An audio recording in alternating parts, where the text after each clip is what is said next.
ಶ್ರೀಗುರುಭ್ಯೋ ನಮಃ ಪರಮಗುರುಭ್ಯೋ ನಮಃ. ಶ್ರೀಮದಾನಂದತೀರ್ಥಭಗವತ್ಪಾದಾಚಾರ್ಯಗುರುಭ್ಯೋ ನಮಃ. ಜನ್ಮಾದ್ಯಸ್ಯ ಯತೋನ್ಮಯಾದಿತರತಶ್ಚಾರ್ಥೇಷ್ವಭಿಜ್ಞಸ್ವರಾಟ್ ತೇನೇ ಬ್ರಹ್ಮಹೃದಾಯ ಆದಿಕವಯೇ ಮುಹ್ಯಂತಿ ಯಂ ಸೂರಯಃ. ತೇಜೋ ವಾರಿಮೃದಾಂ ಯಥಾ ವಿನಿಮಯೋ ಯತ್ರ ತ್ರಿಸರ್ಗೋ ಮೃಷಾ ಧಾಮ್ನಾ ಸ್ವೇನ ಸದಾ ನಿರಸ್ತಕುಹಕಂ ಸತ್ಯಂ ಪರಂ ಧೀಮಹಿ. ಯೋऽन्तಃಪ್ರವಿಶ್ಯ ಮಮ ವಾಚಮಿಮಾಂ ಪ್ರಸುಪ್ತಾಂ ಸಂಜೀವಯತ್ಯಖಿಲಶಕ್ತಿಧರಸ್ವಧಾಮ್ನಾ ಅನ್ಯಾಂಶ್ಚ ಹಸ್ತಚರಣಶ್ರವಣತ್ವಗಾದೀನ್ ಪ್ರಾಣಾನ್ನಮೋ ಭಗವತೆ ಪುರುಷಾಯ ತುಭ್ಯಂ. ಆಚಾರ್ಯ ಪವನೋಸ್ಮಾಕಂ ಆಚಾರ್ಯಾಣಿ ಚ ಭಾರತೀ ದೇವೋ ನಾರಾಯಣ ಶ್ರೀಶಃ ದೇವೀ ಮಂಗಲದೇವತಾ. ಭವತಿ ಯದನುಭಾವಾದೇಢಮೂಕೋऽಪಿ ಜಡಮತಿರಪಿ ಜಂತುರ್ಜಾಯತೆ ಪ್ರಾಜ್ಞಮೌಲಿಃ. ಸಕಲವಚನಚೇತೋ ದೇವತಾ ಭಾರತೀ ಸಾ ಮಮೋತ್ಸಿನಿಧತ್ತಾಂ ಸನ್ನಿಧಿಂ ಮಾನಸೇ ಚ. ಅಭ್ರಮಂ ಭಂಗರಹಿತಂ ಅಜಡಂ ವಿಮಲಂ ಸದಾ ಆನಂದತೀರ್ಥಮತುಲಂ ಭಜೆ ತಾಪತ್ರಯಾಪಹಂ. ಚಿತ್ರೈಃ ಪದೈಶ್ಚ ಗಂಭೀರೈಃ ವಾಕ್ಯೈರ್ಮಾನೈರಖಂಡಿತೈಃ ಗುರುಭಾವಂ ಮಿಂಜಯಂತಿ ಭಾತಿ ಶ್ರೀ ಜಯತೀರ್ಥವಾಕ್. ಅರ್ಥಿಕಲ್ಪಿತಕಲ್ಪೋಯಂ ಪ್ರತ್ಯರ್ಥಿಗಜಕೇಸರಿ ವ್ಯಾಸತೀರ್ಥಗುರುರ್ಭೂಯಾದ್ ಅಸ್ಮದಿಷ್ಟಾರ್ಥಸಿದ್ಧಯೇ. ಭಕ್ತಾನಾಂ ಮಾನಸಾಂ ಭೋಜಭಾನವೇ ಕಾಮಧೇನವೇ ನಮತಾಂ ಕಲ್ಪತರವೇ ಜಯೀಂದ್ರಗುರವೇ ನಮಃ.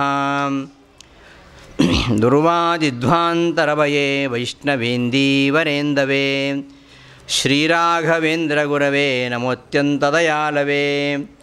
ಶ್ರೀಮತೋ ರಾಘವೇಂದ್ರಸ್ಯ ನಮಾಮಿ ಪದಪಂಕಜೇ ಕಾಮಿತಾಶೇಷಕಲ್ಯಾಣಕರಣಕಲ್ಪಪಾದಪೌ. ಅಜ್ಞಾನತಿಮಿರಚ್ಛೇದಂ ಬುದ್ಧಿಸಂಪತ್ಪ್ರದಾಯಕಂ ವಿಜ್ಞಾನವಿಮಲಂ ಶಾಂತಂ ವಿಜಯಾಖ್ಯಗುರುಂ ಭಜೆ. ಅನವದ್ಯಾತ್ಮಚಾರಿತ್ರಂ ವಾದಿಖದ್ಯೋತಭಾಸ್ಕರಂ ವಿದ್ಯಾಮಾನ್ಯಗುರುಂ ವಂದೇ ವಿದ್ಯೋತಭಾಸ್ವರಂ. ತಪಸ್ವಾಧ್ಯಾಯ ಶುಶ್ರೂಷಾ ಕೃಷ್ಣಪೂಜಾರತಂ ಮುನಿಂ ವಿಶ್ವೇಶಮಿಷ್ಟದಂ ವಂದೇ ಪರಿವ್ರಾಟ್ ಚಕ್ರವರ್ತಿನಂ. ಶ್ರೀ ಗುರುಭ್ಯೋ ನಮಃ. ನನ್ನ ವಿದ್ಯಾಗುರುಗಳಾಗಿರ್ತಕ್ಕಂತಹ ಪ್ರಾತಸ್ಮರಣೀಯರಾದ ಪರಮಪೂಜ್ಯ ಶ್ರೀ ಶ್ರೀ ವಿಶ್ವೇಶತೀರ್ಥ ಶ್ರೀಪಾದಂಗಳವರನ್ನು ಭಕ್ತಿಪೂರ್ವಕವಾಗಿ ಸ್ಮರಿಸ್ತಾ, ಹಾಗೆಯೇ ನನ್ನ ಪರಮ ಗುರುಗಳಾಗಿರ್ತಕ್ಕಂತಹ ವಿದ್ಯಾಮಾನ್ಯ ತೀರ್ಥ ಶ್ರೀಪಾದಂಗಳವರನ್ನು ಭಕ್ತಿಪೂರ್ವಕವಾಗಿ ಸ್ಮರಿಸ್ತಾ, ಗುರುಗಳ ಸಂಕಲ್ಪಾನುಸಾರವಾಗಿ ನಡೀತಾ ಇರತಕ್ಕಂತಹ ಈ ಒಂದು 108 ದಿನಗಳ ತತ್ವಜ್ಞಾನ ಮಹೋತ್ಸವದ ನಿಮಿತ್ತವಾಗಿ ವಿದ್ಯಾಶ್ರೀಷತೀರ್ಥ ಶ್ರೀಪಾದಂಗಳವರ ಆದೇಶಾನುಸಾರವಾಗಿ ವ್ಯಾಸರಾಜ ಮಠದ ಪ್ರಾಂಗಣದಲ್ಲಿ ನಡೀತಾ ಇರತಕ್ಕಂತಹ ಈ ಒಂದು ಭಾಗವತ ಉಪನ್ಯಾಸ ಮಾಲಿಕೆಯಲ್ಲಿ ನೆರೆದಂತಹ ಎಲ್ಲ ಹರಿಗುರು ಭಕ್ತರನ್ನು ವಂದಿಸ್ತಾ, ಭಾಗವತದ 4ನೇ ಸ್ಕಂಧದ ಉಳಿದ ಕೆಲವು ವಿಚಾರಗಳನ್ನು ಇನ್ನುಳಿದ ದಿನಗಳಲ್ಲಿ ಪ್ರಸ್ತುತಪಡಿಸಲಿಕ್ಕೆ ಇಚ್ಛಿಸ್ತಾ ಇದ್ದೇನೆ. ಈಗಾಗಲೇ ಭಾಗವತ ಚತುರ್ಥ ಸ್ಕಂದದಲ್ಲಿ ಭಗವಂತನ ಯಜ್ಞಾವತಾರ, ದತ್ತಾತ್ರೇಯನ ಅವತಾರ ಹಾಗೂ ಅನಂತರ ಧ್ರುವನಿಗೋಸ್ಕರವಾಗಿ ವಾಸುದೇವನಾಗಿ ಅವತಾರ ಮಾಡಿದಂತಹ ಭಗವಂತನ ಹಾಗೂ ಭಗವದ್ಭಕ್ತರ ಮಹಿಮೆಗಳನ್ನು ನಾವು ಕೇಳ್ತಾ ಬಂದಿದ್ದೇವೆ. ಅನಂತರ ಅದೇ ಧ್ರುವ ಚಕ್ರವರ್ತಿಯ ವಂಶದಲ್ಲಿ ಬಂದಂತಹ ಅನೇಕ ರಾಜರುಗಳ ಕಥೆ, ಅದರಲ್ಲಿಯೂ ದುಷ್ಟ ವೇದನ ಚರಿತ್ರೆ, ಹಾಗೆ ಅವನ ವಂಶದಲ್ಲಿ ಬಂದಿರತಕ್ಕಂತಹ ಅವನ ಸತ್ಪುತ್ರನಾಗಿರತಕ್ಕಂತಹ ಪೃಥು ಮಹಾರಾಜ ಒಬ್ಬ ಆದರ್ಶ ರಾಜನಾಗಿ ಅವ ಎಲ್ಲ ಕ್ಷತ್ರಿಯರಿಗೆ ಮಾದರಿಯಾಗಿದ್ದಾನೆ. ಮಾನವನ ಬದುಕು ಬಹಳ ಕ್ಷಣಿಕವಾಗಿರುವಂಥದ್ದು. ವಿದ್ಯುಲ್ಲೋಲಾಯುಷೋ ಯೋ ವೈ ಅಂತ ಹೇಳುತ್ತೆ ಭಾಗವತ. ಮಿಂಚು ಎಷ್ಟೊತ್ತು ಬರುತ್ತೆ ಅಷ್ಟು ಮಿಂಚಿನ ಹಾಗೆ ಕ್ಷಣಿಕವಾಗಿರತಕ್ಕಂತಹ ಆಯಸ್ಸು ನಾವು ಹೊಂದಿದ್ದರೂ ಕೂಡ ನಾವು ಯಾವ ಉದ್ದೇಶಕ್ಕೋಸ್ಕರವಾಗಿ ಈ ಭೂಮಿಗೆ ಬಂದಿದ್ದೇವೆ ಅಂತಹ ಆತ್ಮೋನ್ನತಿಕಾರಕವಾಗಿರತಕ್ಕಂತಹ ಕಾರ್ಯಗಳನ್ನು ಮಾಡದೇ ಇದ್ದರೆ ನಮ್ಮ ಜನ್ಮ ವ್ಯರ್ಥ. ಇಂತಹ ಒಂದು ಶ್ರೇಷ್ಠವಾಗಿರತಕ್ಕಂತಹ ಮಾನವ ಜನ್ಮವನ್ನು ಗಳಿಸಿದಂತಹ ಪೃಥುಚಕ್ರವರ್ತಿ ಪ್ರಜೆಗಳನ್ನು ಚೆನ್ನಾಗಿ ಪಾಲನೆ ಮಾಡಿದ. ತಾಯಿಯಾದವಳು ಯಾವುದೇ ಸ್ವಾರ್ಥವಿಲ್ಲದೆ ತನ್ನ ಮಕ್ಕಳ ಮೇಲಿನ ವಾತ್ಸಲ್ಯದಿಂದ ಅವಳು ಪರಿಶುದ್ಧವಾಗಿರತಕ್ಕಂತಹ ಅಡುಗೆಯನ್ನು ತಯಾರು ಮಾಡ್ತಾಳೆ, ಮಕ್ಕಳು ಚೆನ್ನಾಗಿರಬೇಕು ಅಂತ. ಅದೇ ರೀತಿಯಾಗಿ ಈ ವ್ಯಾಪಾರ ದೃಷ್ಟಿಯಿಂದ ಅನ್ನವನ್ನು ತಯಾರು ಮಾಡತಕ್ಕಂತಹ ಅನ್ನದ ಅಂಗಡಿಗಳನ್ನು ನಾವು ನೋಡ್ತೇವೆ. ಅವರಲ್ಲಿ ಇಂಥ ಯಾವುದೇ ಒಂದು ವಾತ್ಸಲ್ಯ ನಿಸ್ವಾರ್ಥ ಭಾವ ಇರುವುದಿಲ್ಲ. ಕೇವಲ ಸ್ವಾರ್ಥದಿಂದ ಮಾತ್ರ ಹಣ ಗಳಿಕೆಯ ಉದ್ದೇಶದಿಂದ ಇವತ್ತು ಬರೀ ಹೋಟೆಲಲ್ಲಿ ಮಾತ್ರ ಅಲ್ಲ, ಕಿರಾಣಿ ಅಂಗಡಿಯಲ್ಲಿ ಕೂಡ ಮುಂದೆನೇ ಸಾಲಾಗಿಟ್ಟಿರ್ತಾರೆ ಸ್ನ್ಯಾಕ್ಗಳನ್ನು. ಅಷ್ಟು ನಮ್ಮನ್ನು ಆಕರ್ಷಿಸುವಂತಹ ವಿಚಾರಗಳು. ನಮಗೆ ಎಲ್ಲಿ ಕೂತರೂ ಅದೇ ಯೋಚನೆ ಬರಬೇಕು, ಅಂತಹ ಆಕರ್ಷಕವಾಗಿರತಕ್ಕಂತಹ ತಿಂಡಿ ತಿನಿಸುಗಳು. ಆದರೆ ಎಂತಹ ವಿಷಪೂರಿತವಾಗಿವೆ ಅದು ತಿಂದವರಿಗೆ ಮಾತ್ರ ಗೊತ್ತು, ನಮಗೆ ಗೊತ್ತಿಲ್ಲ. ಅದು ಕೇವಲ ಸ್ವಾರ್ಥಪೂರಿತವಾಗಿ ಮಾಡತಕ್ಕಂತಹ ಕಾರ್ಯವೇ ಹೊರತು ಅಲ್ಲಿ ಯಾವುದೇ ಸೇವೆ ಇಲ್ಲ, ಯಾವುದೇ ನಿಸ್ವಾರ್ಥ ಭಾವ ಇಲ್ಲ. ತಾಯಿ ಮಗನಿಗೆ ಮಾಡಿದಂತಹ ಆ ಅಡುಗೆಯಲ್ಲಿ ಎಂತಹ ಒಂದು ಪುತ್ರ ವಾತ್ಸಲ್ಯ ಇರುತ್ತೆ. ಆ ರೀತಿಯಲ್ಲಿ ನಿಸ್ವಾರ್ಥವಾಗಿ ಪ್ರಜೆಗಳನ್ನು ಮಕ್ಕಳಂತೆ ಕಾಣಬೇಕು, ಆ ರೀತಿಯಲ್ಲಿ ರಾಜ್ಯ ಪರಿಪಾಲನೆ ಮಾಡಬೇಕು ಎಂಬ ಆದರ್ಶವನ್ನು ಬಿಟ್ಟು ಹೋದಂತಹ ಪೃಥುಚಕ್ರವರ್ತಿ ತನ್ನ ಉಳಿದ ಆಯುಸ್ಸನ್ನು ಈ ಮೋಕ್ಷವನ್ನು ಸಾಧಿಸಲಿಕ್ಕೋಸ್ಕರವಾಗಿ ಜ್ಞಾನವನ್ನು ಗಳಿಸ್ತಾನೆ.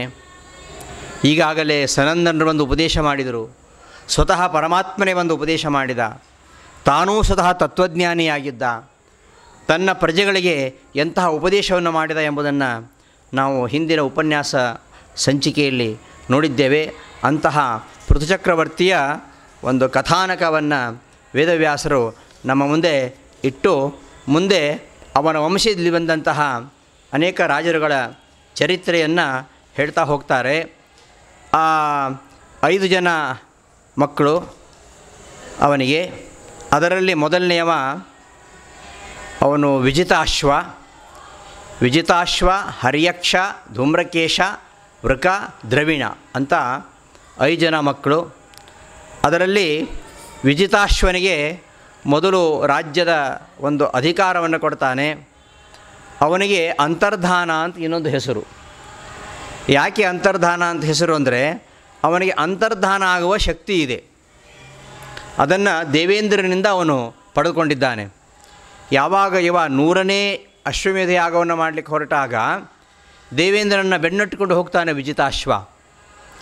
ಆಗ ಅವನನ್ನು ಕೊಲ್ಲದೆ ಬಿಟ್ಟಿದ್ದರಿಂದಾಗಿ ವಿಜಿತಾಶ್ವನ ಮೇಲಿನ ಕರುಣೆಯಿಂದ ಅವನಿಗೆ ಆ ವಿದ್ಯೆಯನ್ನು ಕಲಿಸಿರ್ತಾನಂತೆ. ಅಂತಹ ಅಂತರ್ಧಾನ ಎಂಬ ಹೆಸರಿನ ವಿಜಿತಾಶ್ವ. ಅವನಿಗೆ ಶಿಖಂಡಿನಿ ಅಂತ ಹೆಂಡತಿ. ಅವಳಲ್ಲಿ 3 ಜನ ಮಕ್ಕಳು, ಪಾವಕ, ಪವಮಾನ, ಶುಚಿ ಅಂತ 3 ಜನ ಮಕ್ಕಳು. ಆ ಅಂತರ್ಧಾನನಿಗೆ ವಿಜಿತಾಶ್ವನಿಗೆ ಇನ್ನೊಬ್ಬಳು ಹೆಂಡತಿ ನಭಸ್ವತಿ ಅಂತ. ಆ ನಭಸ್ವತಿಯಲ್ಲಿ ಹವಿರ್ಧಾನ ಎಂಬ ಮಗನನ್ನು ಪಡಿತಾನೆ. ಆ ಅಂತರ್ಧಾನ ತನ್ನ ಮಗನಾಗಿರತಕ್ಕಂತಹ ಹವಿರ್ಧಾನನಿಗೆ ರಾಜ್ಯವನ್ನು ಕೊಟ್ಟು ತಾನು ಸನ್ಯಾಸ ಸ್ವೀಕಾರ ನೆಪದಿಂದ ಅವನು ಹೊರಟು ಬಿಡ್ತಾನೆ. ಅವನಿಗೆ ಈ ರಾಜಧರ್ಮ ಅಷ್ಟು ಇಷ್ಟ ಆಗೋದಿಲ್ಲ.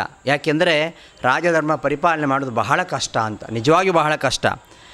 ಯಾಕಂದರೆ ಪ್ರಜೆಗಳನ್ನು ಚೆನ್ನಾಗಿ ಪಾಲನೆ ಮಾಡಬೇಕು, ಕರ ವಸೂಲಿ ಮಾಡಬೇಕು, ದಂಡ ಶುಲ್ಕ ವಿಧಿಸಬೇಕು.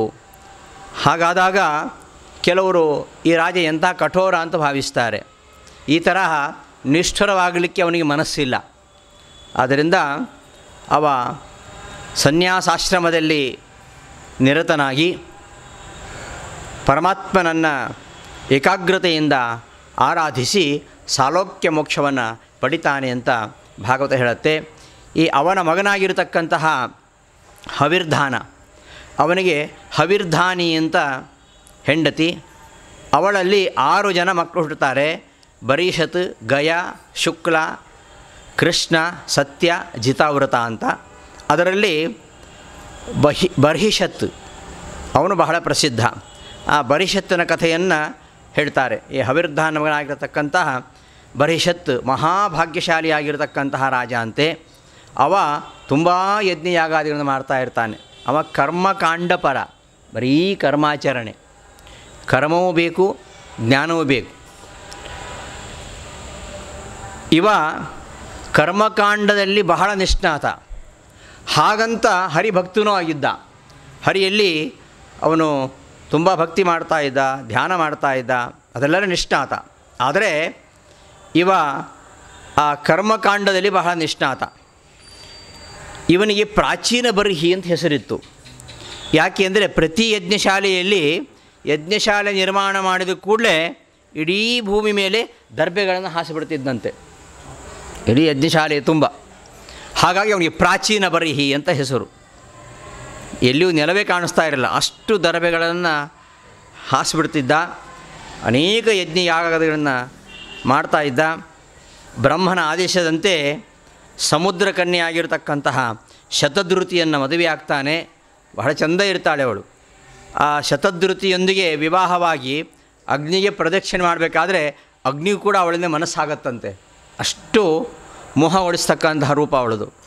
ಅಂತಹ ಆ ಪ್ರಾಚೀನ ಬರ್ಹಿ ಶತಧೃತಿಯಲ್ಲಿ 10 ಮಂದಿ ಮಕ್ಕಳನ್ನು ಪಡಿತಾನೆ. ಅವರಿಗೆ ಪ್ರಚೇತಸರು ಅಂತ ಹೆಸರು. ಅವರೆಲ್ಲ ಬರೀ ವೇದಾಧ್ಯಯನ ಮಾಡೋದು, ವೇದಾಧ್ಯಯನವೇ ಅವರ ವ್ರತ. ಎಲ್ಲರೂ ವೇದ ಪಾರಂಗತರಾಗಿದ್ದಾರೆ. ಆ 10 ಜನ ಅವರಿಗೆ ಪ್ರಚೇತಸರು ಅಂತ ಹೆಸರು. ತಂದೆ ಇವ ಪ್ರಾಚೀನ ಬರ್ಹಿ ಆದೇಶ ಮಾಡ್ತಾನೆ, ನೀವು ತಪಸ್ಸು ಮಾಡಿ ಅಂತ. ಸಮುದ್ರಕ್ಕೆ ಹೋಗಿ ಸಮುದ್ರದೊಳಗೆ ತಪಸ್ಸು ಮಾಡಿ ಅಂತ ಆದೇಶ ನೀಡ್ತಾನೆ. ಹಾಗಾಗಿ ತಂದೆಯ ಆದೇಶದಂತೆ ಈ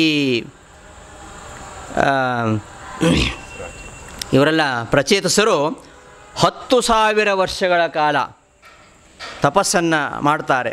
ಮನೆ ಬಿಟ್ಟು ಕಾಡಿಗೆ ಹೋಗಿ ತಪಸ್ಸು ಮಾಡ್ತಾರೆ. ಹೋಗುವಾಗ ಈ ಪ್ರಚೇತಸರಿಗೆ ಶಿವನ ದರ್ಶನ ಆಗತ್ತೆ. ಯಾಕೆ ಶಿವನ ದರ್ಶನ ಆಯಿತು ಎಂಬುದಾಗಿ ವಿದುರ ಕೇಳಿದಾಗ ಮೈತ್ರೇಯ ಹೇಳ್ತಾರೆ, ಶಿವನ ಭೇಟಿ ಹಾಗೆಲ್ಲ ಆಗೋದಿಲ್ಲ ಅಷ್ಟು ಸುಲಭದಲ್ಲಿ. ಸಂಗಮಕ್ಕಲು ವಿಪ್ರಶ್ಯೆ ಶಿವೇನ ಹಿ ಶರೀರಿಣಾಂ ದುರ್ಲಭೋ ಮುನಯೋ ದದ್ಯು ಅಸಂಗಾಹ ಸದಭೀಪ್ಸಿತಂ. ಎಂತಹ ಮುನಿಗಳಿಗೂ ದರ್ಶನವನ್ನು ಕೊಡದಂತಹ ಶಿವ ಅದು ಹೇಗೆ ಇವರನ್ನು ಭೇಟಿಯಾದ ಅಂದಾಗ ಮೈತ್ರೇಯ ಹೇಳ್ತಾರೆ, ಈ ಪ್ರಚೇತಸರು ತಂದೆಯ ಆದೇಶದಂತೆ ತಪಸ್ಸು ಮಾಡಬೇಕು ಅಂತ ಸಮುದ್ರದ ಕಡೆಗೆ, ಪಶ್ಚಿಮ ಸಮುದ್ರದ ಕಡೆಗೆ ಹೊರಟಿದ್ದಾರೆ. ಈ ಶಿವನ ಒಂದು ಭೇಟಿಯಾಗಿದೆ. ಆ ಶಿವ ಪ್ರಸನ್ನನಾಗಿ ಹೇಳ್ತಾನೆ, ಯೂಯಂ ಬರ್ಹಿಷದ ಪುತ್ರಾಹ ವಿದಿತಂ ವಹ ಚಿಕೀರ್ಷಿತಂ ಅನುಗ್ರಹಾಯ ಭದ್ರಂ ವಹ ಏವಂ ಮೇ ದರ್ಶನಂ ಕೃತಂ. ನಾನು ನಿಮಗೆ ದರ್ಶನ ನೀಡ್ತಾ ಇದ್ದೇನೆ, ಯಾಕೆ ಅಂದರೆ ನಿಮ್ಮನ್ನು ಅನುಗ್ರಹ ಮಾಡಲಿಕ್ಕೋಸ್ಕರವಾಗಿ ದರ್ಶನ ನೀಡ್ತಾ ಇದ್ದೇನೆ ಅಂತ. ನೀವೆಲ್ಲ ಆ ಬರಿಷದ ರಾಜ, ಪ್ರಾಚೀನ ಬರಿಹಿ, ಅವನ ನಿಜವಾದ ಹೆಸರು ಬರಿಷತ್, ಅವನಿಗೆ ಬಂದದ ಹೆಸರು ಪ್ರಾಚೀನ ಬರಿಹಿ, ಅಲ್ಲಿ ಗೊಂದಲ ಇಲ್ಲ, ಎರಡು ಹೆಸರು ಅವನದ್ದೇ. ನೀವೇನು ಮಾಡಬೇಕಂತ ಬಯಸ್ತೀರಿ ನನಗೆ ಗೊತ್ತಾಗಿದೆ, ನಿಮಗೆ ಮಂಗಳವಾಗಲಿ, ನಿಮ್ಮನ್ನು ಅನುಗ್ರಹಿಸೋಕ್ಕೋಸ್ಕರವಾಗಿ ನಾನು ಬಂದಿದ್ದೇನೆ, ದರ್ಶನ ಕೊಟ್ಟಿದ್ದೇನೆ ಅಂತ ಹೇಳ್ತಾ ಎಲ್ಲರಿಗಿಂತಲೂ ಶ್ರೇಷ್ಠನಾಗಿರ್ತಕ್ಕಂಥವನು ಭಗವಾನ್ ವಾಸುದೇವ. ಸ್ವತಃ ರುದ್ರ ಹೇಳ್ತಾ ಇದ್ದಾನೆ, ಮಹಾಲಕ್ಷ್ಮಿಗಿಂತಲೂ ಉತ್ತಮನಾಗಿರ್ತಕ್ಕಂಥವನು ವಾಸುದೇವ, ಅವನನ್ನು ಯಾರು ಶರಣು ಹೊಂದುತ್ತಾರೆ ಅವರು ನನಗೆ ಪ್ರಿಯ ಅಂತ ಶಿವ ಹೇಳ್ತಾನೆ. ನೋಡಿ, ನಮ್ಮಲ್ಲಿ ಗೊಂದಲ ಇಲ್ಲ, ಸ್ಪಷ್ಟ ಇದೆ. ಶಿವನನ್ನು ಆರಾಧಿಸುವ ಶೈವರೇ ಬೇರೆ, ವಿಷ್ಣುವನ್ನು ಆರಾಧಿಸುವ ವೈಷ್ಣವರೇ ಬೇರೆ ಅಲ್ಲ. ವಿಷ್ಣುವನ್ನು ಆರಾಧಿಸುವ ವೈಷ್ಣವರೆಲ್ಲರೂ ಶೈವರೇ. ಯಾರು ವಿಷ್ಣುವಿನ ಭಕ್ತರಾಗಿದ್ದಾರೋ ಅವರನ್ನು ಕಂಡರೆ ಶಿವನಿಗೆ ಅತ್ಯಂತ ಪ್ರೀತಿಯಂತೆ. ಅವ ಹೇಳ್ತಕ್ಕಂಥ ಮಾತು, ಯಾರು ಆ ವಾಸುದೇವನನ್ನು ಭಗವಂತಂ ವಾಸುದೇವಂ ಪ್ರಪನ್ನಃ ಸಹ ಪ್ರಿಯ ಹಿಮೆ, ಯಾರು ಆ ವಾಸುದೇವನನ್ನು ಶರಣು ಹೊಂತಾರೋ ಅವರು ನನಗೆ ಅತ್ಯಂತ ಪ್ರಿಯರು. ಆದ್ದರಿಂದ ವಿಷ್ಣು ಭಕ್ತರಾದ್ದರಿಂದ ನೀವೆಲ್ಲ ನಿಮ್ಮ ಮೇಲೆ ನನಗೆ ತುಂಬ ಪ್ರೀತಿ ಇರೋದರಿಂದ ನಿಮ್ಮಲ್ಲಿ ನಾನು ಅನುಗ್ರಹ ಮಾಡಲಿಕ್ಕೋಸ್ಕರವಾಗಿ ಬಂದಿದ್ದೇನೆ ಅಂತ ಹೇಳ್ತಾ,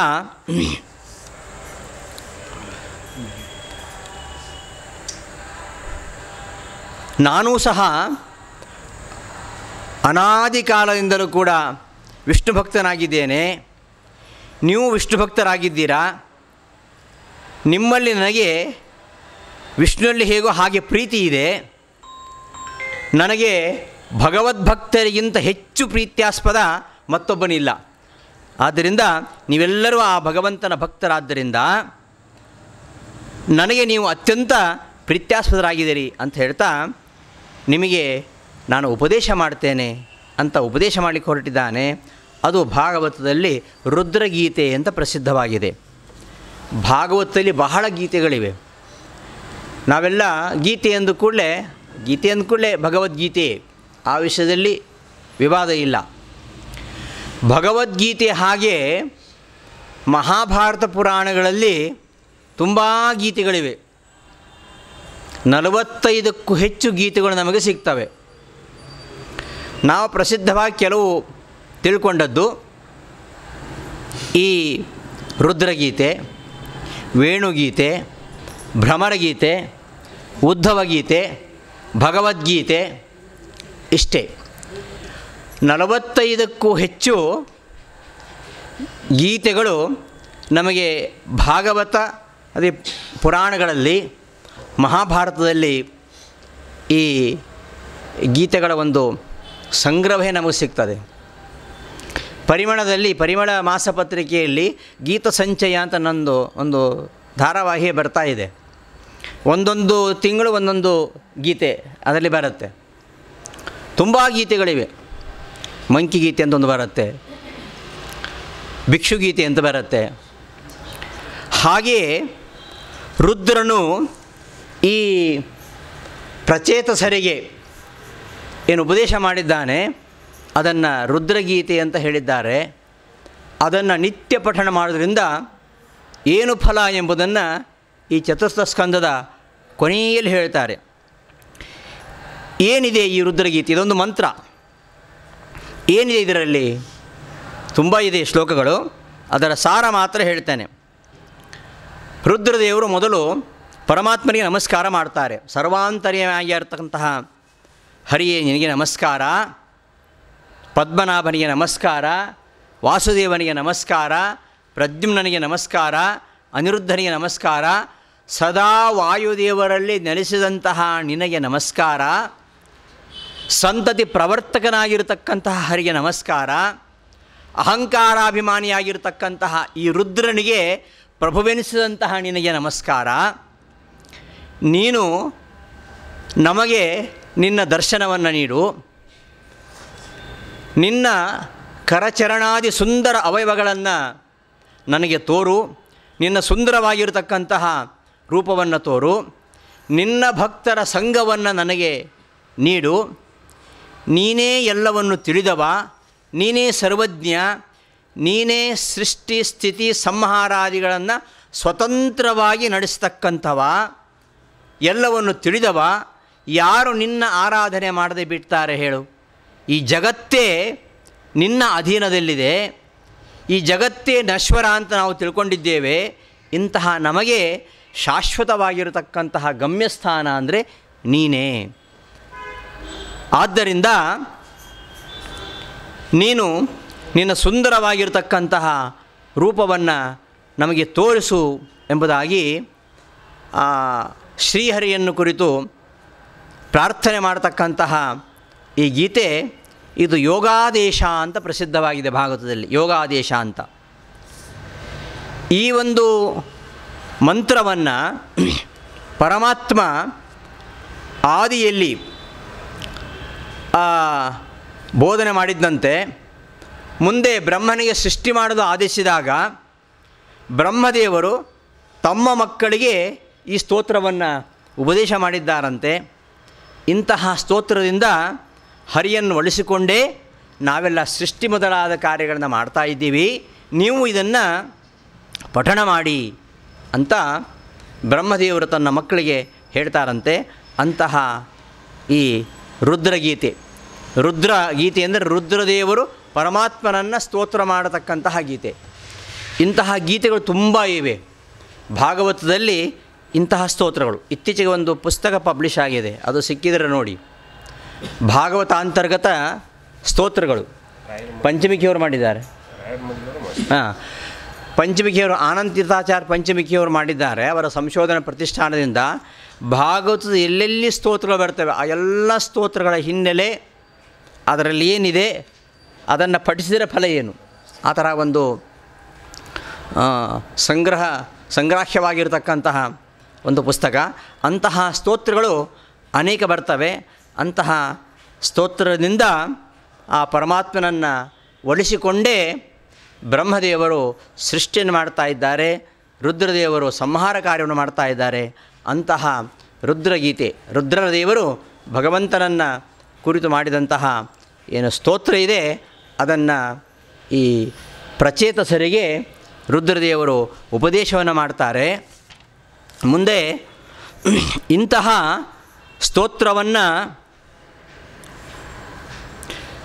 ಪರಮಾತ್ಮನಲ್ಲಿ ಮನಸ್ಸಿಟ್ಟು ಏಕಾಗ್ರತೆಯಿಂದ ನಿತ್ಯ ಯಾರು ಸ್ತೋತ್ರ ಮಾಡ್ತಾರೆ ಅಂತಹ ವ್ಯಕ್ತಿ ಬೇಗನೆ ಅಭೀಷ್ಟವನ್ನು ಪಡಿತಾನೆ ಎಂಬುದಾಗಿ ರುದ್ರದೇವರು ಹೇಳ್ತಾರೆ.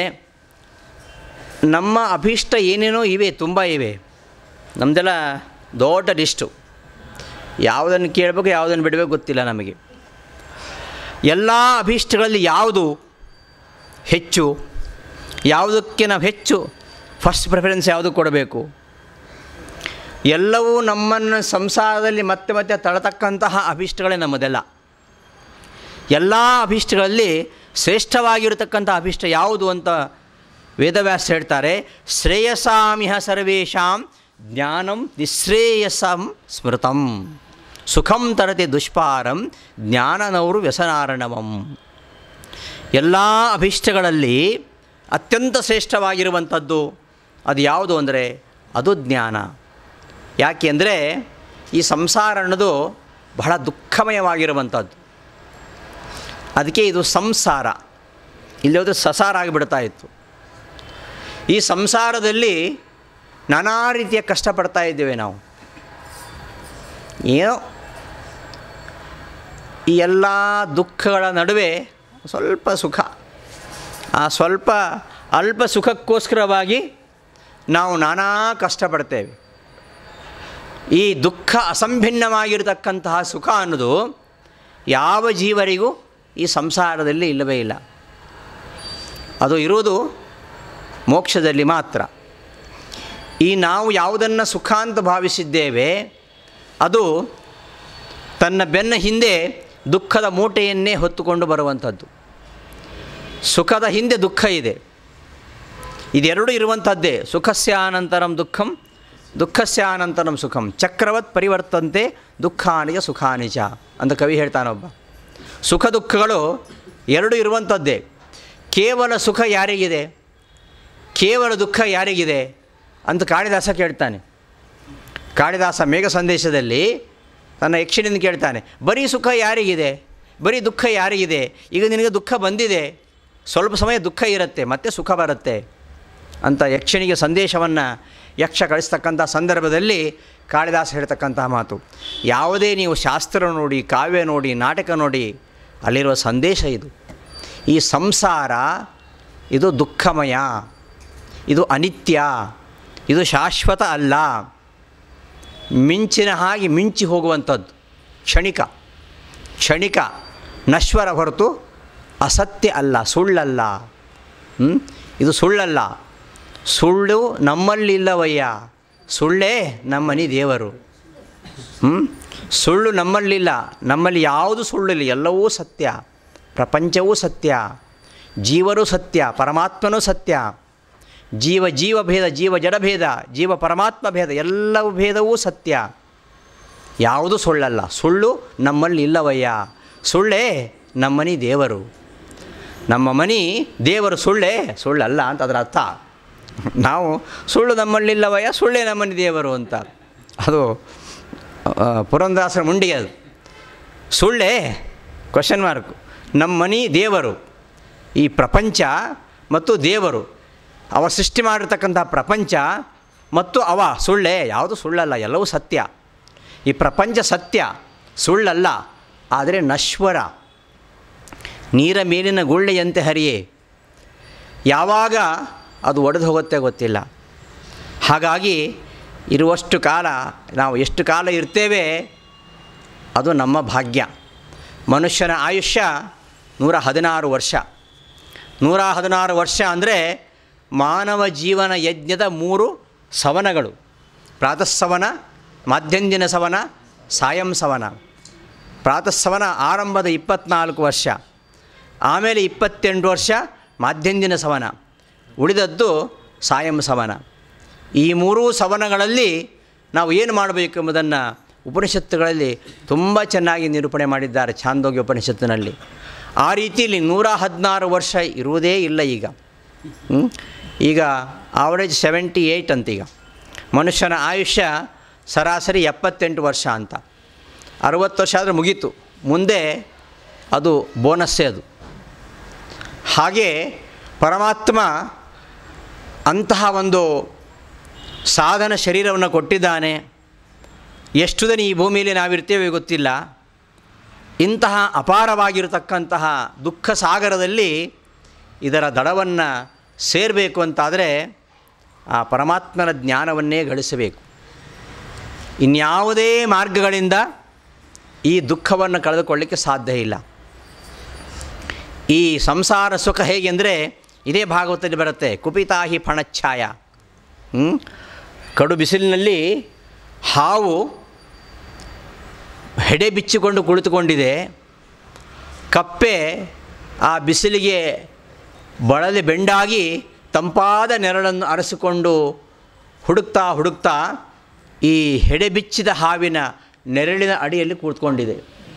ಯಾವಾಗ ಆ ಕಪ್ಪೆಯನ್ನು ಹಾವು ನುಂಗತ್ತೆ ಗೊತ್ತಿಲ್ಲ. ಅಷ್ಟು ನಶ್ವರ ಅಂತ ಭಾಗವತ ಹೇಳ್ತದೆ. ಇಲ್ಲಿ ಸಿಗತಕ್ಕಂತಹ ಸುಖ ಅದು ಕ್ಷಣಿಕ, ಅದು ತುರಿಸುವಾಗ ಏನೋ ನೋವಾಗ್ತದಲ್ಲ. ಕಂಡೂಯನೇನ ಕರೆಯೋರಿವ ದುಃಖಂ ಅಂತ ಹೇಳ್ತಾರೆ ಪ್ರಹ್ಲಾದರಾಜರು ಸಪ್ತಮ ಸ್ಕಂದದಲ್ಲಿ. ಕಜ್ಜಿ ಆದರೆ ತುರಿಸ್ಕೊಳ್ಳುವಾಗ ಏನೋ ಆನಂದ ಆಗುತ್ತೆ ನೋಡಿ, ತುರಿಸಿಕೊಳ್ಳುವಾಗ ಆನಂದ ಆಗುತ್ತೆ, ಆಮೇಲೆ ಗಾಯ, ಆಮೇಲೆ ದುಃಖ. ಹಾಗೆ ಆರಂಭದಲ್ಲಿ ಸುಖ, ಕೊನೆಯಲ್ಲಿ ದುಃಖ. ಇದು ಸುಖ ಅಲ್ಲ. ಆರಂಭದಲ್ಲಿ ದುಃಖ, ಇದು ಕೊನೆಯಲ್ಲಿ ಸುಖವಾಗಿರುವಂಥದ್ದು, ಅದು ನಿಜವಾದ ಸುಖ ಅಂತ. ಆರಂಭದಲ್ಲಿ ನಮಗೆ ಯಾವುದು ಕಷ್ಟ ಅಂತ ಅನಿಸುತ್ತೋ ಅದು ನಮಗೆ ಮುಂದೆ ಸುಖವನ್ನು ಕೊಡುವಂಥದ್ದು. ಆರಂಭದಲ್ಲಿ ನಾವು ಒಂದು 20 ವರ್ಷ ಕಷ್ಟಪಟ್ಟರೆ ನಾವು ಮುಂದೆ ಉಳಿದ 80 ವರ್ಷ ಸುಖವಾಗಿರ್ತೇವೆ ಅಂತ ನಾವು ಮಕ್ಕಳಿಗೆ ಹೇಳ್ತಾ ಇರ್ತಿದ್ವಿ ಕಾಲೇಜಿನಲ್ಲಿ. ಈ ಒಂದು 20 ವರ್ಷ ಕಷ್ಟಪಡಿ ನೀವು. ಬಹಳ ಏನೇನೋ ಗುರಿಗಳನ್ನ ಇಟ್ಕೊಂಡು ಬರ್ತಾರೆ, ಮತ್ತು ಅವರ ದಾರಿಯೇ ಬೇರೆ, ಅವರ ಟ್ರ್ಯಾಕೇ ಚೇಂಜ್ ಆಗುತ್ತೆ. ಮುಂದೆ ಜೀವನದುದ್ದಕ್ಕೂ ಕಷ್ಟಪಡಬೇಕಾಗತ್ತೆ. ಆರಂಭದಲ್ಲಿ ಶಿಕ್ಷಣ ಮುಗಿಯುವವರೆಗೆ ಕಷ್ಟಪಟ್ಟರೆ ಮುಂದೆ ಸುಖವಾಗಿರ್ತಾರೆ, ಏನು ಕಷ್ಟ ಇಲ್ಲ. ಆದರೆ ಯಾವುದೋ ಆಮಿಷಗಳಿಗೆ, ಯಾರ ಸಹವಾಸಗಳಿಗೆ ಬಲಿಬಿದ್ದು, ಯಾವುದ್ಯಾವುದೋ ದುಶ್ಚಟಗಳಿಗೆ ಬಲಿಬಿದ್ದು ಮಾತಾಪಿತೃಗಳಿಗೂ ನೋವು ಕೊಡ್ತಾ ತಮ್ಮ ಜೀವನವನ್ನೇ ದುರ್ಭರವನ್ನಾಗಿ ಮಾಡ್ಕೊಂಡ್ಬಿಡ್ತಾರೆ. ಆರಂಭದ ನಮಗೆ ಯಾವುದು ಸುಖ ಅಂತ ಅನಿಸುತ್ತದೋ ಅದು ಕೊನೆಗೆ ನಮಗೆ ದುಃಖವನ್ನು ತಂದು ಕೊಡುವಂಥದ್ದು. ಸುರಾಪಾನ ಮಾಡುವಾಗ ಆರಂಭದಲ್ಲಿ ಸುಖ ಅಂತ ಅನಿಸತ್ತಂಥವರಿಗೆ, ಅವ ಮೊದಲು ಸುರೆಯನ್ನು ಪಾನ ಮಾಡ್ತಾನೆ, ಆಮೇಲೆ ಅದೇ ಇದನ್ನು ಪಾನ ಮಾಡುತ್ತೆ. ನಮ್ಮ ಸ್ವಾಮಿ ಹೇಳ್ತಾ ಇರ್ತಾರೆ ಅದನ್ನು. ನಾವು ಮೊದಲು ಅದನ್ನು ಕುಡಿತೇವೆ, ಆಮೇಲೆ ನಮ್ಮನ್ನೇ ಅದು ಕುಡಿಬಿಡ್ತದೆ ಅಂತ ಪೇಯ ಸ್ವಾಮಿ ಹೇಳ್ತಾ ಇರ್ತಾರೆ ಇದನ್ನು. ಹಾಗೆ ಆರಂಭದಲ್ಲಿ ನಮಗೆ ಯಾವುದು ಖುಷಿ ಅಂತ ಅನಿಸುತ್ತೋ ಅದು ಮುಂದೆ ನಮ್ಮನ್ನು ನರಕಕ್ಕೆ ತಳ್ಳುತ್ತೆ. ಆದ್ದರಿಂದ ಯಾವತ್ತೂ ಗುರು ಹಿರಿಯರ ಉಪದೇಶ ನಮಗೆ ಕೇಳಲಿಕ್ಕೆ ಕಷ್ಟವೇ ಅದು. ಕಿವಿಯಲ್ಲಿ ಗಾಯವಾದಾಗ ನೀರು ಬಿದ್ದರೆ ಹೇಗೆ ನೋವಾಗುತ್ತೆ, ಗಾಯವಿರ ಕಿವಿಗೆ ಅರಗು ಹಾಕಿದರೆ ಹೇಗಾಗತ್ತೆ ಹಾಗೆ ಆಗತ್ತಂತೆ ಗುರುವಿನ ಉಪದೇಶ ಎಂಬುದಾಗಿ ಬಾಣಭಟ್ಟ ಕಾದಂಬರಿಯಲ್ಲಿ ಹೇಳ್ತಾನೆ. ಅಂತಹ ಉಪದೇಶದ ಮಾತುಗಳು ನಮಗೆ ಕೇಳಲಿಕ್ಕೆ ಪ್ರಿಯವಾಗಿರಲ್ಲ, ಕೇಳಲಿಕ್ಕೆ ಸ್ವಲ್ಪ ಅಪ್ರಿಯ. ಪ್ರಿಯವಾದ ಹಿತವಾದ ಮಾತನ್ನು ಆಡುವವರು ಕೂಡ ದುರ್ಲಭ. ಸುಲಭಾ ಪುರುಷಾಃ ರಾಜನ್ ಸತತಂ ಪ್ರಿಯವಾದಿನಃ ಅಪ್ರಿಯಸ್ಯ ಪಥ್ಯಸ್ಯ ವಕ್ತಾಶ್ರೋತಾಚ ದುರ್ಲಭ ಅಂತ ಉಪದೇಶ ಮಾಡ್ತಾನೆ. ಯಾರು? ಮಾರೀಚ ರಾವಣನಿಗೆ. ನೋಡು, ಉಪದೇಶ ಮಾಡೋನೆಂಥವನು ಕೇಳೋನೆಂಥವನು ಇಬ್ಬರು ಕೆಟ್ಟವರೇ, ಆದರೂ ಕೆಟ್ಟವರು ಒಮ್ಮೊಮ್ಮೆ ಒಳ್ಳೆ ಬುದ್ಧಿ ಬರುತ್ತೆ. ಆ ಮಾರೀಚನಿಗೆ ಬುದ್ಧಿ ಬಂದಿದೆ. ಒಂದು ಬಾರಿ ರಾಮನ ಬಾಣದ ರುಚಿ ಗೊತ್ತಾಗಿದೆ ಅವನಿಗೆ, ಅದಕ್ಕೆ ಆ ಉಪದೇಶ ಮಾಡ್ತಾನೆ. ಸುಲಭಾಃ ಪುರುಷಾಃ ರಾಜನ್ ಸತತಂ ಪ್ರಿಯವಾದಿನಃ. ಪ್ರಿಯವಾದ ಮಾತನ್ನು ಆಡ್ತಾರೆ ತಮ್ಮ ಸ್ವಾರ್ಥಕ್ಕೋಸ್ಕರವಾಗಿ. ಅಪ್ರಿಯಸ್ಯ ಚ ಪಥ್ಯಸ್ಯ, ಹಿತವಾದ ಮಾತು ಅಪ್ರಿಯವಾದ ಮಾತನ್ನು ಯಾರೂ ಹೇಳಲ್ಲ. ನಮಗೆ ಯಾಕೆ ಅಂತ ಪ್ರಿಯವಾದ ಮಾತು ಹೇಳಿಬಿಡ್ತಾರೆ. ನಾವು ಯಾಕೆ ನಿಷ್ಠರ ಆಗಬೇಕು, ನನ್ನ ಕೆಲಸ ಎಷ್ಟು ನಾನು ಅಷ್ಟು ಮಾಡ್ಕೊಂಡು ಹೋಗೋದು. ಹಾಗಾಗಿ ನಾವು ಕಾಲೇಜಲ್ಲಿ ಕೆಲವೊಮ್ಮೆ ನಿಷ್ಠರ ಆಗ್ತಾಯಿದ್ವಿ ಮಕ್ಕಳು ಮುಂದೆ. ಯಾರು ಮಕ್ಕಳಿಗೆ ಏನು ಹೇಳೋದಿಲ್ವೋ ಅವರು ಬಹಳ ಮಕ್ಕಳಿಗೆ ಅತ್ಯಂತ ಪ್ರೀತಿಪಾತ್ರರಾಗಿರ್ತಕ್ಕಂತಹ ಪ್ರೊಫೆಸರ್ಗಳು. ಮಕ್ಕಳಿಗೆ ಬುದ್ಧಿವಾದ ಹೇಳಿದರೆ ಅವರು ಬುದ್ಧಿವಾದ ಹೇಳ್ತಾರೆ, ಅವರು ಸರಿ ಇಲ್ಲ ಅಂತ. ಯಾಕೆಂದರೆ ಉಪದೇಶ ಬಹಳ ಕಷ್ಟ. ಅದು ಪ್ರಿಯವಾದ್ದನ್ನು ಹೇಳಿದರೆ ಅವ್ರಿಗೆ ಇಷ್ಟವಾಗತ್ತೆ, ಆದರೆ ಯಾವತ್ತೂ ಅದು ಹಿತವಾಗುವುದಿಲ್ಲ. ಪ್ರಿಯವಾದ್ದು ಹಿತವಾಗುವುದಿಲ್ಲ, ಹಿತವಾದ್ದು ಪ್ರಿಯವಾಗುವುದಿಲ್ಲ. ಔಷಧಿ ನಮ್ಮ ದೇಹಕ್ಕೆ ಹಿತ, ಆದರೆ ನಮ್ಮ ಬಾಯಿಗೆ ಅದು ರುಚಿ ಅಲ್ಲ. ರುಚಿಯಾದ ಔಷಧಿ ಕೊಡಿ ಡಾಕ್ಟ್ರೆ ಅಂತ ಯಾರೂ ಕೇಳಲ್ಲ, ಕೇಳಿದರೆ ಕೊಡಲಿಕ್ಕಾಗಲ್ಲ. ಅಲ್ಲ, ಈಗೆಲ್ಲ ಬರುತ್ತೆ ಬಿಡಿ, ಈಗೆಲ್ಲ ಕ್ಯಾಪ್ಸಲೆಲ್ಲ ಬರ್ತದೆ, ಏನೂ ಗೊತ್ತಾಗಲ್ಲ. ಆಯುರ್ವೇದ ಔಷಧ ಹಾಗಲ್ಲ, ಎಲ್ಲ ಕಹಿಯಾಗಿರ್ತದೆ, ತಗೊಳ್ಳುವಾದ ಕಹಿ. ಅಧರಕ್ಕೆ ಕಹಿ, ಉದರಕ್ಕೆ ಸಿಹಿ, ಹಾಗಿರುವಂಥದ್ದು ಆಯುರ್ವೇದ ಔಷಧ. ಈ ಮಾತುಗಳು ಹಾಗೆ ಮನೀಷಿಗಳ ಮಾತು. ಮನೀಷಿಗಳು ನಮಗೆ ಹಿತವಾದ್ದನ್ನು ಹೇಳಲ್ಲ. ಯಾರು ಹಿತವಾದ್ದನ್ನು ಹೇಳ್ತಾರೋ ಅವರು ಮನೀಷಿಗಳಲ್ಲ. ಯಾರೋ ಮನೀಷಿಗಳು ಅವ್ರು ಹಿತವಾದ್ದನ್ನು ಹೇಳಲ್ಲ. ಮನೀಷಿಣ ಸಂತಿ ನತೆ ಹಿತೈಷಿಣಃ, ಹಿತೈಷಿಣ ಸಂತಿ ನತೆ ಮನೀಷಿಣಃ. ಯಾರ ಮಾತನ್ನು ಕೇಳಬೇಕು ನಾವು? ಯಾರ್ಯಾರ್ದೋ ಮಾತು ಕೇಳಿ ಯಾವುದ್ಯಾವುದೋ ದಾರಿಯಲ್ಲಿ ಹೋಗಿ ಮತ್ತೇನೋ ಆಗಿಬಿಡ್ತೇವೆ. ಯಾಕೆ ಅಂದರೆ ನಮಗೆ ತಿಳಿದವರು ಹೇಳುವಂತಹ ಮಾತು ನಮಗೆ ಪ್ರಿಯವಾಗುವುದಿಲ್ಲ. ಯಾವತ್ತು ಪ್ರಿಯವಾಗುವಂಥದ್ದು ಹಿತ ಆಗೋದಿಲ್ಲ. ಹಾಗೆ ಯಾವುದು ಮೊದಲು ದುಃಖ ಉಂಟು ಮಾಡ್ತದೋ ಅದು ಮುಂದೆ ಪರಿಣಾಮ ಸುಖೇ ಗರೀಯಸಿ ಅಂತ ಹೇಳ್ತಾನೆ ಭಾರವಿ ಕವಿ ತನ್ನ ಕಾವ್ಯದಲ್ಲಿ. ಪರಿಣಾಮದಲ್ಲಿ ಯಾವುದು ಸುಖವೋ ಅದು ನಿಜವಾದ ಸುಖ ಅಂತ. ಹಾಗಿರ್ತಕ್ಕಂಥ ಸುಖ ಅಂದರೆ ಅದು ಮೋಕ್ಷ ಸುಖ. ಅದು ಸಿಗಬೇಕಾದರೆ ಎಂತೆಂತಹ ಋಷಿಮುನಿಗಳಿಗೂ ಕೂಡ ನಾನು ದರ್ಶನ ಕೊಟ್ಟಿಲ್ಲ, ನಿನಗೆ ದರ್ಶನ ಕೊಡ್ತಾ ಇದ್ದೇನೆ ಅಂತ ಭಗವಂತ ಹೇಳಿಲ್ಲ ಪೃಥು ಚಕ್ರವರ್ತಿಗೆ. ಅಂತಹ ಸಾಧನೆ ಮಾಡಿದಾಗ ಮಾತ್ರ ಭಗವಂತನ ಸಾಕ್ಷಾತ್ಕಾರ ಆಗುತ್ತೆ. ಇಂತಹ ಒಂದು ದುಃಖಮಯವಾಗಿರತಕ್ಕಂತಹ ಸಾಗರ ಇದನ್ನು ದಾಟಬೇಕು ಅಂತಾದರೆ ಅದನ್ನು ದಾಟಿಸುವ ಹಡಗು ಅದು ಯಾವುದು ಅಂದರೆ ಅದು ತತ್ವಜ್ಞಾನ. ಅಂತಹ ತತ್ವಜ್ಞಾನವೆಂಬ ಹಡಗಿನಿಂದ ಈ ಸಂಸಾರ ಸಾಗರವನ್ನು ದಾಟಬೇಕು ಅಂತಾದರೆ ಆ ಜ್ಞಾನ ಗಳಿಸಬೇಕು. ಈ ಸಂಸಾರದಲ್ಲಿ ನಾವು ಎಷ್ಟು ಸಲ ಹುಟ್ಟುತ್ತೇವೆ, ಪುನರಪಿ ಜನನಂ ಪುನರಪಿ ಮರಣಂ. ಎಷ್ಟು ಜನ್ಮಗಳನ್ನು ಎತ್ತಿ ಬಂದಿದ್ದೇವೆ ಗೊತ್ತಿಲ್ಲ, ಇನ್ನು ಮುಂದೆ ಎಲ್ಲಿಗೆ ಹೋಗ್ತೇವೆ ಗೊತ್ತಿಲ್ಲ. ಫ್ರಮ್ ಅಡ್ರೆಸ್ಸು ಗೊತ್ತಿಲ್ಲ, ಟು ಅಡ್ರೆಸ್ಸು ಗೊತ್ತಿಲ್ಲ. ಒಂದು ಪ್ರೆಸೆಂಟ್ ಇಲ್ಲಿದ್ದೇವೆ ಅಷ್ಟೇ, ಅದು ಮಾತ್ರ ಗೊತ್ತು. ನಾವು ಎಲ್ಲಿಂದ ಬಂದಿದ್ದೇವೆ ಗೊತ್ತಿಲ್ಲ, ಎಲ್ಲಿ ಹೋಗ್ತೇವೆ ಗೊತ್ತಿಲ್ಲ. ಆದರೂ ಕೂಡ ನಾವು ಭಾರೀ ಮೆರಿತೇವೆ. ಸಾವಿರಾರು ವರ್ಷಗಳ ಕಾಲ ನಾನು ಬದುಕ್ತೇನೆ ಅನ್ನೋ ರೀತಿಯಲ್ಲಿ ಕೊಬ್ಬಿ ಮೆರಿತೇವೆ. ಇಂತಹ ದುಃಖಮಯವಾಗಿರ್ತಕ್ಕಂತಹ ಸಾಗರದ ಕೊನೆ ನಮಗೆ ಗೊತ್ತಿಲ್ಲ. ಸಾಗರ ಕಾಣುತ್ತಷ್ಟೇ. ಇಂತಹ ಸಾಗರವನ್ನು ದಾಟಿಸ್ತಕ್ಕಂತಹ ಹಡಗು, ಸುಖವಾಗಿ ದಾಟಿಸ್ತಕ್ಕಂಥ ಹಡಗು ಅಂದರೆ ಭಗವಂತನ ತತ್ವಜ್ಞಾನ. ಅದು ಒಂದೇ ಎಲ್ಲ ಅಭೀಷ್ಟಗಳಲ್ಲಿ ಅತ್ಯಂತ ಶ್ರೇಷ್ಠವಾಗಿರುವಂಥದ್ದು ಅಂತ ಇದನ್ನು ರುದ್ರದೇವರು ಪ್ರಚೇತಸರಿಗೆ ಉಪದೇಶ ಮಾಡ್ತಾ, ಈ ಒಂದು ಗೀತೆಯನ್ನು ನಾನು ಉಪದೇಶ ಮಾಡತಕ್ಕಂತಹ ಭಗವಂತನ ಸ್ತೋತ್ರರೂಪವಾಗಿರ್ತಕ್ಕಂತಹ ಈ ರುದ್ರಗೀತವನ್ನು ಅಧ್ಯಯನ ಮಾಡಿ ಆ ಹರಿಯನ್ನು ಯಾರು ಆರಾಧಿಸ್ತಾರೋ ಅಂತಹ ಮಾನವ ಎಲ್ಲ ಅಭೀಷ್ಟ ವಸ್ತುಗಳನ್ನು ಅವ ಪಡಿತಾನೆ ಅಂತ. ವಿಂದತೆ ಪುರುಷೋ ಅಮುಷ್ಮಾತ್ ಯದ್ಯದಿಚ್ಛತಿ ಸತ್ವರಂ ಮದ್ಗೀತಗೀತಾತ್ ಸುಪ್ರೀತಾತ್ ಶ್ರೇಯಸಾಂ ಏಕವಲ್ಲಭಾತ್. ಏಕವಲ್ಲಭ ಅವನೊಬ್ಬನೇ ಪ್ರಭು, ಏಕಮಾತ್ರ ಪ್ರಭು, ಅವನೇ ಸರ್ವೋತ್ತಮ. ಇದು ಸಾಕ್ಷಾತ್ ಶಿವ ಹೇಳ್ತಕ್ಕಂತಹ ಮಾತು. ಮತ್ತು ಇನ್ಯಾಕೆ ನಮಗೆ ಗೊಂದಲ? ಯಾರು ದೊಡ್ಡವನು, ಯಾರು ಚಿಕ್ಕವನು ಅಂತ ಬಹಳ ಗೊಂದಲದ ನಾವಿದ್ದೇವೆ. ಇಂಥ ಸ್ಪಷ್ಟವಾದ ಮಾತು ಶಿವನೇ ಸ್ವತಃ ಹೇಳ್ತಾ ಇದ್ದಾನೆ. ಆದ್ದರಿಂದ ಅಂತಹ ಏಕಮಾತ್ರ ಪ್ರಭುವಾಗಿರ್ತಕ್ಕಂತಹ ಶ್ರೀಹರಿಯನ್ನು ನನ್ನ ರುದ್ರಗೀತದಿಂದ ನೀವು ಒಲಿಸ್ಕೊಳ್ಳಿ. ಮದ್ಗೀತ ಗೀತಾತ್, ನಾನು ಹೇಳಿರ್ತಕ್ಕಂತಹ ಈ ಗೀತೆಯಿಂದ ಆ ಭಗವಂತ ಪ್ರಸನ್ನನಾಗ್ತಾನೆ. ಅವ ಈ ನಮ್ಮ ಶ್ರೇಯಸ್ಸುಗಳು, ನಮ್ಮ ಅಭೀಷ್ಟ ವಸ್ತುಗಳೇನಿವೆ ಅದನ್ನು ಕರುಣಿಸ್ತಾನೆ ಅಂತ ಹೇಳ್ತಾ, ಈ ಒಂದು ಸ್ತೋತ್ರವನ್ನು ಯಾರು ಬೆಳಗಿನ ಜಾವದಲ್ಲಿ ಯೈದಂ ಕಲ್ಯ ಉತ್ಥಾಯ ಪ್ರಾಂಜಲಿ ಶ್ರದ್ಧೆಯಾನ್ವಿತ ಶೃಣುಯಾತ್ ಶ್ರಾವೇನ್ಮರ್ತ್ಯ ಮುಚ್ಯತೆ ಕರ್ಮಬಂಧನೈ.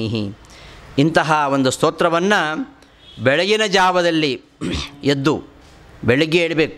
ಯಾವಾಗ ಹೇಳಬೇಕು? ಬ್ರಾಹ್ಮ ಮುಹೂರ್ತದಲ್ಲಿ. ಬ್ರಾಹ್ಮ ಮುಹೂರ್ತ ಅಂದರೆ ಸೂರ್ಯೋದಯಕ್ಕಿಂತ 96 ನಿಮಿಷ ಮೊದಲು, ಅದಕ್ಕೆ ಬ್ರಾಹ್ಮ ಮುಹೂರ್ತ ಅಂತ ಹೇಳ್ತಾರೆ. ಆ ಸಮಯದಲ್ಲಿ ಹೇಳಬೇಕು. ಆ ಸಮಯದಲ್ಲಿ ಭಗವಂತನ ಚಿಂತನೆ ಮಾಡಬೇಕು. ಅಧ್ಯಯನ ಮಾಡತಕ್ಕಂಥ ವಿದ್ಯಾರ್ಥಿಗಳು ಆ ಸಮಯದಲ್ಲಿ ಓದಿದರೆ ಹಗಲಿನಲ್ಲಿ 3 ಗಂಟೆ ಓದಿದಷ್ಟು ಸಾಧನೆ ಕೇವಲ ಬ್ರಾಹ್ಮ ಮುಹೂರ್ತ. ಬ್ರಾಹ್ಮ ಮುಹೂರ್ತ ಅಂದರೆ ಜ್ಞಾನ ಗಳಿಸ್ಲಿಕ್ಕೆ ಇರತಕ್ಕಂತಹ ಮುಹೂರ್ತ. ಅದು ಆ ಸಮಯದಲ್ಲಿ ಪಡೀಲಿಕ್ಕಾಗ್ತದೆ. ಅಂತಹ ಸಮಯದಲ್ಲಿ ಪರಿಶುದ್ಧವಾಗಿರ್ತಕ್ಕಂತಹ ಗಾಳಿ ಬೀಸ್ತಾ ಇರ್ತದೆ. ಅಂತಹ ಸಮಯದಲ್ಲಿ ವಾಕಿಂಗ್ ಮಾಡಬೇಕು. ಅಂತಹ ಸಮಯದಲ್ಲಿ ಧ್ಯಾನ ಮಾಡಬೇಕು. ಅಂತಹ ಸಮಯದಲ್ಲಿ ಪ್ರಾತಃ ಸ್ತೋತ್ರ ಮಾಡಬೇಕು. ಎದ್ದು ಕೂಡಲೇ ನಾವು ನೋಡೋದು ಏನು ನೋಡೋದು? ಇವತ್ತು ಎಷ್ಟು ನನಗೆ ಗುಡ್ ಮಾರ್ನಿಂಗ್ ಬಂದಿದೆ, ಎಷ್ಟು ಮೆಸೇಜ್ ಬಂದಿದೆ. ಎದ್ದು ಕೂಡಲೇ ನಾವು ಕರಾಗ್ರೆ ವಸತೆ ಲಕ್ಷ್ಮೀ ಕರಮಧ್ಯೆ ಸರಸ್ವತಿ ಕರಮೂಲೆ ಸದಾ ಗೌರಿ ಪ್ರಭಾತೆ ಕರದರ್ಶನಂ. ನಮ್ಮ ಕೈಗಳನ್ನು ನೋಡ್ಕೊಳ್ಬೇಕು. ಕಪಿಲ ಗೋವನ್ನು ನೋಡಬೇಕು. ಕಪಿಲಾಂ ದರ್ಪಣಂ ಭಾನುಂ ಭಾಗ್ಯವಂತಂಚ ಭೂಪತಿಂ ಆಚಾರ್ಯಂ ಅನ್ನದಾತಾರಂ ಪ್ರಾತಃ ಪಶ್ಯೇತ್ ಪತಿವ್ರತಾಂ. ಬೆಳಗ್ಗೆ ಎದ್ದು ನೋಡಬೇಕಾಗಿರತಕ್ಕಂತಹ ವಸ್ತುಗಳು ಇವೆಲ್ಲ. ಕಪಿಲ ಗೋವನ್ನು ನೋಡಬೇಕಂತೆ. ನಮಗೆ ಗೋವುಗಳೇ ಸಿಗಲ್ಲ. ಎದ್ದು ಕೂಡ ನಾವು ಗೋವನ್ನು ಎಲ್ಲಿ ನೋಡೋದು ಅಂದರೆ ನಂದಿನಿ ಪ್ಯಾಕೆಟ್ ಮೇಲೆ ಉಂಟಲ್ಲ ಗೋವಿನ ಚಿತ್ರ, ಅದನ್ನೇ ನೋಡೋದು ನಾವು ಅಲ್ವಾ. ಕಪಿಲ ಗೋವಂತೂ ಇಲ್ಲೇ ಇಲ್ಲ. ಕನ್ನಡಿ ನೋಡ್ಕೊಳ್ಬೇಕು. ಸೂರ್ಯನನ್ನು ನೋಡಬೇಕು. ಉದಯಿಸು ಸೂರ್ಯನನ್ನು. ಸೂರ್ಯ ಉದಯ ಆದ ಕೂಡಲೇ ನಾವು ಸೂರ್ಯ ಮೇಲೆ ಬಂದೇ ಹೇಳ್ತೇವೆ ಅಲ್ವಾ. ಅಷ್ಟು ಲೇಟಾಗಿ ಹೇಳ್ತೇವೆ. 4:15 ಹೇಳಬೇಕು, ಸರಿಯಾದ ಸಮಯ. ಆ ಕಾಲದಲ್ಲಿ ಎದ್ದು ಭಗವಂತನ ಸ್ತೋತ್ರ ಮಾಡಬೇಕು. ಪ್ರಾತಃ ಕಾಲದಲ್ಲಿ ಪಡಿಸ್ತಕ್ಕಂತಹ ಕೆಲವು ಸ್ತೋತ್ರಗಳೇ ಇವೆ. ವಾದಿರಾಜ ರಚನೆ ಮಾಡಿದ್ದಾರೆ. ಅಂತಹ ಸ್ತೋತ್ರಗಳನ್ನು ಪಠಣ ಮಾಡಬೇಕು. ಹಾಗೆಯೇ ಈ ರುದ್ರಗೀತೆಯನ್ನು ಶ್ರದ್ಧೆಯಿಂದ ಯಾರು ಕೈ ಮುಗಿದು ಹೇಳ್ತಾರೋ ಅಥವಾ ಕೇಳ್ತಾರೋ ಅಂತಹ ಮನುಷ್ಯ ಈ ಕರ್ಮ ಬಂಧನ ಮತ್ತೆ ಮತ್ತೆ ನಾವು ಮಾಡತಕ್ಕಂತಹ ಕರ್ಮದಿಂದ ಮತ್ತೆ ಮತ್ತೆ ಬಂಧಿತರಾಗ್ತಾ ಇದ್ದೇವೆ. ಇದು ಅಷ್ಟು ಬೇಗ ಸಂಸಾರ ಕೊನೆಗೊಳ್ಳೋದಿಲ್ಲ. ನಾವು ಕ್ಷಣ ಕ್ಷಣಕ್ಕೂ ಅದೆಷ್ಟು ಜನ್ಮಗಳನ್ನು ಗಳಿಸಲಿಕ್ಕೆ ನಾವು ಕರ್ಮ ಸಾಧನೆ ಮಾಡ್ತೇವೆ.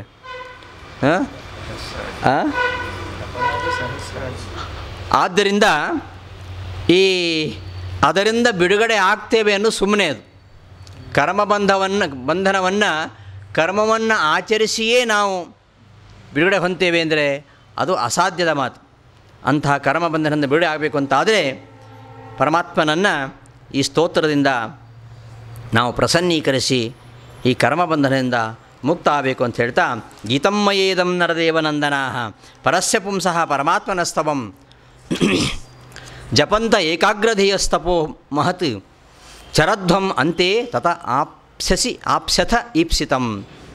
ಇಂತಹ ಆ ಪರಮಾತ್ಮನ ಸ್ತೋತ್ರವನ್ನು ಏಕಾಗ್ರ ಮನಸ್ಸಿಂದ ಜಪಿಸ್ತಾ ನೀವು ತಪಸ್ಸು ಮಾಡಿ ಅದರ ಕೊನೆಯಲ್ಲಿ ನೀವು ನಿಮ್ಮ ಅಭೀಷ್ಟವನ್ನು ಪಡಿತೀರಿ ಎಂಬುದಾಗಿ ರುದ್ರದೇವರು ಆ ಗೀತಾ ಮಂತ್ರವನ್ನು ಉಪದೇಶ ಮಾಡ್ತಾರೆ. ಅದನ್ನು ಜಪಿಸ್ತಾ ಪ್ರಚೇತಸರು ಸಮುದ್ರ ಗರ್ಭದಲ್ಲಿ ತುಂಬ ವರ್ಷ ತಪಸ್ಸನ್ನು ಮಾಡ್ತಾರೆ. ತಪಸ್ಸು ಮಾಡ್ತಾನೇ ಇದ್ದಾರೆ ಅವರು. ಇತ್ತ ಕಡೆ ಅವರನ್ನು ತಪಸ್ಸಿಗೆ ಕಳಿಸಿದವನು ಇವನು ಪ್ರಾಚೀನ ಬರಿಹಿ. ಇವನ ಕಥೆ ಏನು ಅದನ್ನು ವೇದವ್ಯಾಸರು ಹೇಳ್ತಾರೆ. ಇವ ಒಬ್ಬ ಕರ್ಮಠ. ಅಂದರೆ ಕರ್ಮಠ ಅಂದ್ರೇನು? ಬರೀ ಕರ್ಮಾಚರಣಶೀಲ, ಕರ್ಮಯೋಗಿ. ಕರ್ಮಯೋಗಿ ಅಲ್ಲ ಇವನು. ಕರ್ಮಯೋಗಿ ಅಂದರೆ ಯಾರು ಅಂದರೆ, ತಿಳಿದು ತಾನು ಮಾಡ್ತಕ್ಕಂತಹ ಕರ್ಮವನ್ನು ಯಾವುದೇ ಫಲಾಪೇಕ್ಷೆ ಇಲ್ಲದೆ ಭಗವದರ್ಪಿತ ಬುದ್ಧಿಯಿಂದ ಯಾರು ಮಾಡ್ತಾರೋ ಅವನನ್ನು ಕರ್ಮಯೋಗಿ ಅಂತ ಕೃಷ್ಣ ಹೇಳೋದು. ನಾವು ತಪ್ಪು ತಿಳ್ಕೊಂಡಿದ್ದೇವೆ. ಕೆಲಸ ಮಾಡೋರು ಕರ್ಮಯೋಗಿಗಳು. ನಾವು ಓದುವಾಗ ಒಂದು ನಮ್ಮ ವಿದ್ಯಾಪೀಠದಲ್ಲಿತ್ತು, ಕೆಲವರು ಬಡಿಸೋರು ನಾವು ಕರ್ಮಯೋಗಿಗಳು, ನಾವು ಓದಲ್ಲ ಅಂತ. ಇನ್ನು ಭಾರಿ ಬುದ್ಧಿವಂತರು ಕ್ಲಾಸಲ್ಲಿ ಫಸ್ಟ್ ಇದ್ದವರು, ನಾವೆಲ್ಲ ಸೌಟ್ ಹಿಡಿಯಲ್ಲ, ನಾವೆಲ್ಲ ಜ್ಞಾನಯೋಗಿಗಳು, ನಾವೆಲ್ಲ ಬಡಿಸೋದಿಲ್ಲ, ನಾವೆಲ್ಲ ಜ್ಞಾನಯೋಗಿಗಳು, ನೀವೆಲ್ಲ ಕರ್ಮಯೋಗಿ, ನಿಮಗೆ ಏನು ವಿದ್ಯೆ ಹತ್ತಲ್ಲ, ಬಡಿಸ್ರಿ ನೀವು. ಈ ಥರ ಎರಡು ಗುಂಪಿತ್ತು ನಾವು ಓದುವಾಗ. ಅಂದರೆ ಒಂದು ತಪ್ಪು ತಿಳುವಳಿಕೆ. ಕೆಲಸ ಮಾಡೋರು ಮಾತ್ರ ಕರ್ಮಯೋಗಿಗಳು, ಏನು ಮಾಡದೆ ಬರೀ ಓದುವವರು, ಪುಸ್ತಕದ ಹುಳು ಅಂತಾರಲ್ಲ, ಬುಕ್ ವಾರ್ಮ್, ಅವರು ಜ್ಞಾನಯೋಗಿಗಳಲ್ಲ. ಅಂತಹ ಬುಕ್ ವಾರ್ಮ್ಗಳು ಇರ್ತಾರೆ, ಯಾವಾಗಲೂ ಓದುವವರು. ಅಂತಹ ಬುಕ್ ವಾರ್ಮ್ಗಳಿಗೆ ನಮ್ಮ ಕಾಲೇಜಿನಲ್ಲಿ ವಾರ್ಷಿಕೋತ್ಸವದಲ್ಲಿ ಪ್ರೈಸ್ ಕೊಡ್ತಾಯಿದ್ರು. ಯಾರು ಈ ವರ್ಷ ಲೈಬ್ರರಿಯಲ್ಲಿ ಹೆಚ್ಚು ಗಂಟೆಗಳ ಕಾಲ ಅಧ್ಯಯನ ಮಾಡಿದ್ದಾರೆ ಅವ್ರಿಗೊಂದು ಪ್ರೈಸ್ ಇರ್ತಿತ್ತು. ಲೈಬ್ರರಿ ಹೋಗಲಿ ಎಂಥದ್ದು, ಆಯಿತಾ, ಅವ್ರಿಗೊಂದು ಪ್ರೈಸ್ ಇರ್ತಿತ್ತು. ಅದನ್ನು ನಮ್ಮ ಪ್ರೆಸಿಡೆಂಟ್ ಕೊಡ್ತಾಯಿದ್ರು, ನಮ್ಮ ಸಂಸ್ಥೆಯ ಅಧ್ಯಕ್ಷರು. ಹಾಗೆ ಲೈಬ್ರರಿಗೆ ಹೋಗೋರೇ ಇಲ್ಲ ಈಗ. ತುಂಬ ಒಳ್ಳೆಯ ಲೈಬ್ರರಿ ಇದ್ದಿತ್ತು ನಮ್ಮ ಕಾಲೇಜಿನಲ್ಲಿ. ಇಡೀ ಮಂಗಳೂರು ಜಿಲ್ಲೆಯಲ್ಲಿ ಮಂಗಳೂರು ಯೂನಿವರ್ಸಿಟಿಯ ಲೈಬ್ರರಿ ಬಿಟ್ಟರೆ ನಮ್ಮ ಕಾಲೇಜಿನ ಲೈಬ್ರರಿ ಅತ್ಯಂತ ಶ್ರೇಷ್ಠವಾಗಿರ್ತಕ್ಕಂತಹ ಎರಡನೇ ಲೈಬ್ರರಿ. ಅದು ಅಷ್ಟು ಅತ್ಯುತ್ತಮವಾಗಿರ್ತಕ್ಕಂತಹ ಲೈಬ್ರರಿ. ಮೈಸೂರು ಯೂನಿವರ್ಸಿಟಿಯಲ್ಲಿ ಕೂಡ ಅಂತಹ ಪುಸ್ತಕಗಳಿಲ್ಲ ಅಂತ ಇಲ್ಲಿ ಅಧ್ಯಯನ ಮಾಡಿದ ನಮ್ಮ ವಿದ್ಯಾರ್ಥಿಗಳು ಹೇಳ್ತಾ ಇರ್ತಾರೆ. ಧರ್ಮಸ್ಥಳ, ಉಜಿರೆ.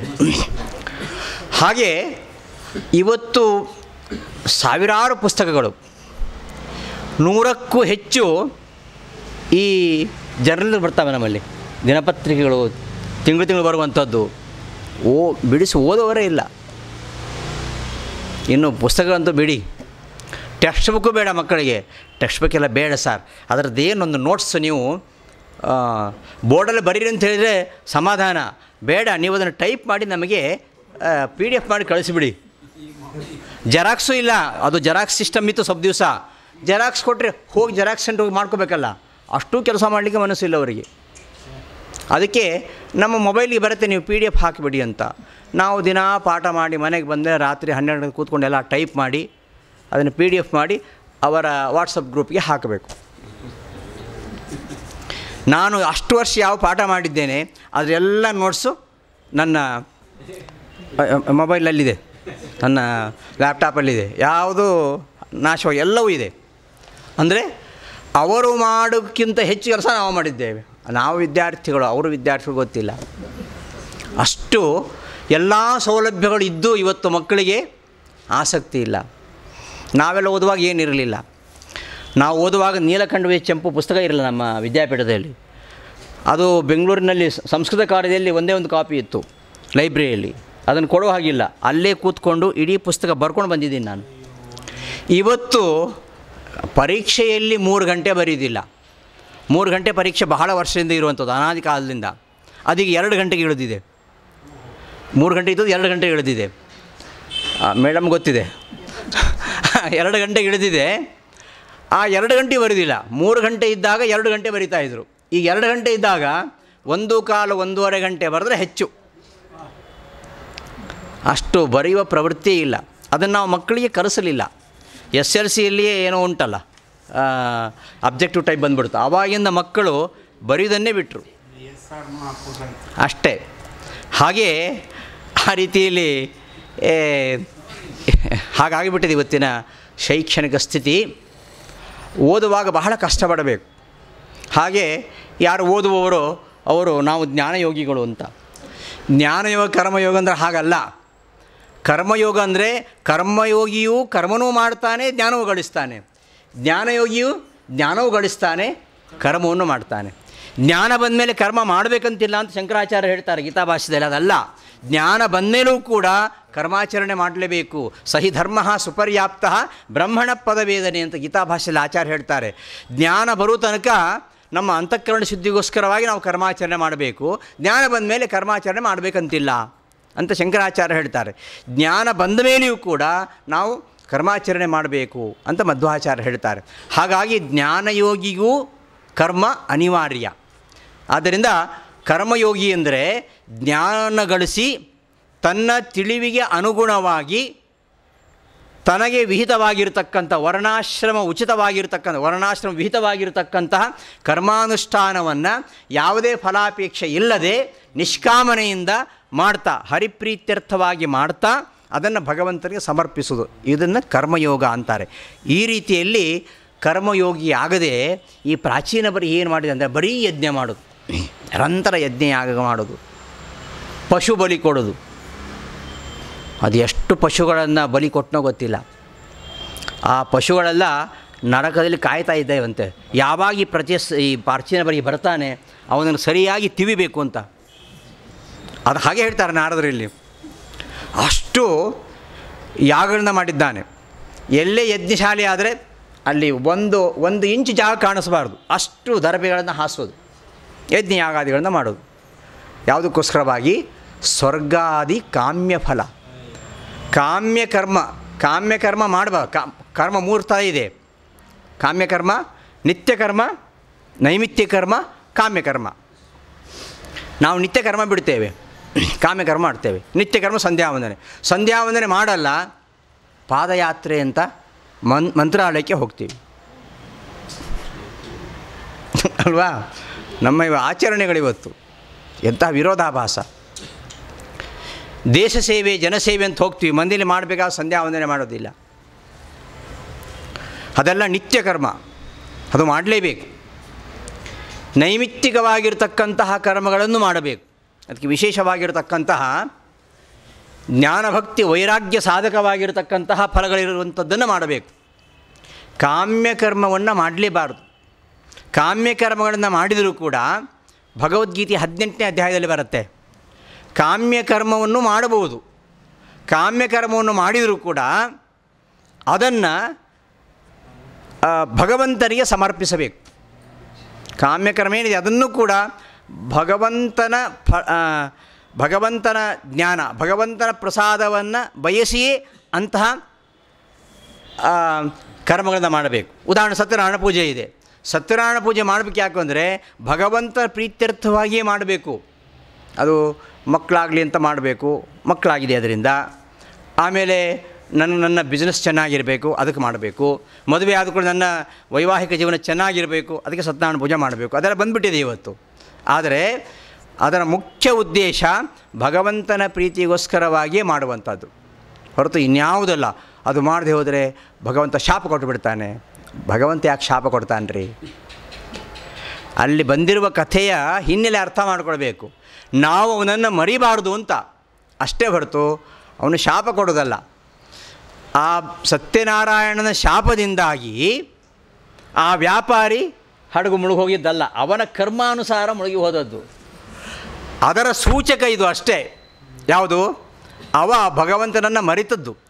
ಭಗವಂತನನ್ನು ಯಾವತ್ತೂ ಮರಿಬಾರದು. ಸ್ಮರ್ತವ್ಯ ಸತತಂ ವಿಷ್ಣು ವಿಸ್ಮರ್ತವ್ಯೋ ನಜಾತಚಿತಿ. ಯಾವತ್ತೂ ಭಗವಂತನನ್ನು ಮರಿಬಾರದು, ನಿತ್ಯ ಭಗವಂತನ ಸ್ಮರಣೆ ಮಾಡಬೇಕು ಅಂತ ಆಚಾರ್ಯರು ಸಂದೇಶ ನೀಡಿದ್ದಾರೆ. ಅದನ್ನು ತಿಳಿಸ್ಲಿಕ್ಕೋಸ್ಕರವಾಗಿ ಇದೆಲ್ಲ ಇರೋದೇ ಹೊರತು ಯಾವುದೇ ಕಾಮ್ಯ ಫಲವನ್ನು ಅಪೇಕ್ಷೆ ಮಾಡುವಂಥದ್ದಲ್ಲ. ಕಾಮ್ಯ ಫಲ ಇರ್ಬೋದು, ಅದಕ್ಕೆ ಕಾಮ್ಯ ಕರ್ಮಗಳಾಗಿದ್ದರೂ ಕೂಡ ಭಗವತ್ ಪ್ರಸಾದವನ್ನು ಅಪೇಕ್ಷೆಯೇ ಅಂತಹ ಕರ್ಮಗಳನ್ನು ಮಾಡಬೇಕು. ಇವ ಬರೀ ಸ್ವರ್ಗಾದಿ ಫಲಗಳನ್ನು, ಇಂತಹ ಯಾಗ ಮಾಡಿದರೆ ಇಂತಹ ಫಲ ಬರುತ್ತೆ. ಇವತ್ತು ನಾಯಿ ಕೊಡೆಗಳ ಹಾಗೆ ಎಲ್ಲ ಕಡೆ ಜ್ಯೋತಿಷರು ತುಂಬ್ಕೊಂಡ್ಬಿಟ್ಟಿದ್ದಾರೆ. ಟಿ ವಿ ಜ್ಯೋತಿಷರಂತೂ ಸಿಕ್ಕಾಪಟ್ಟೆ.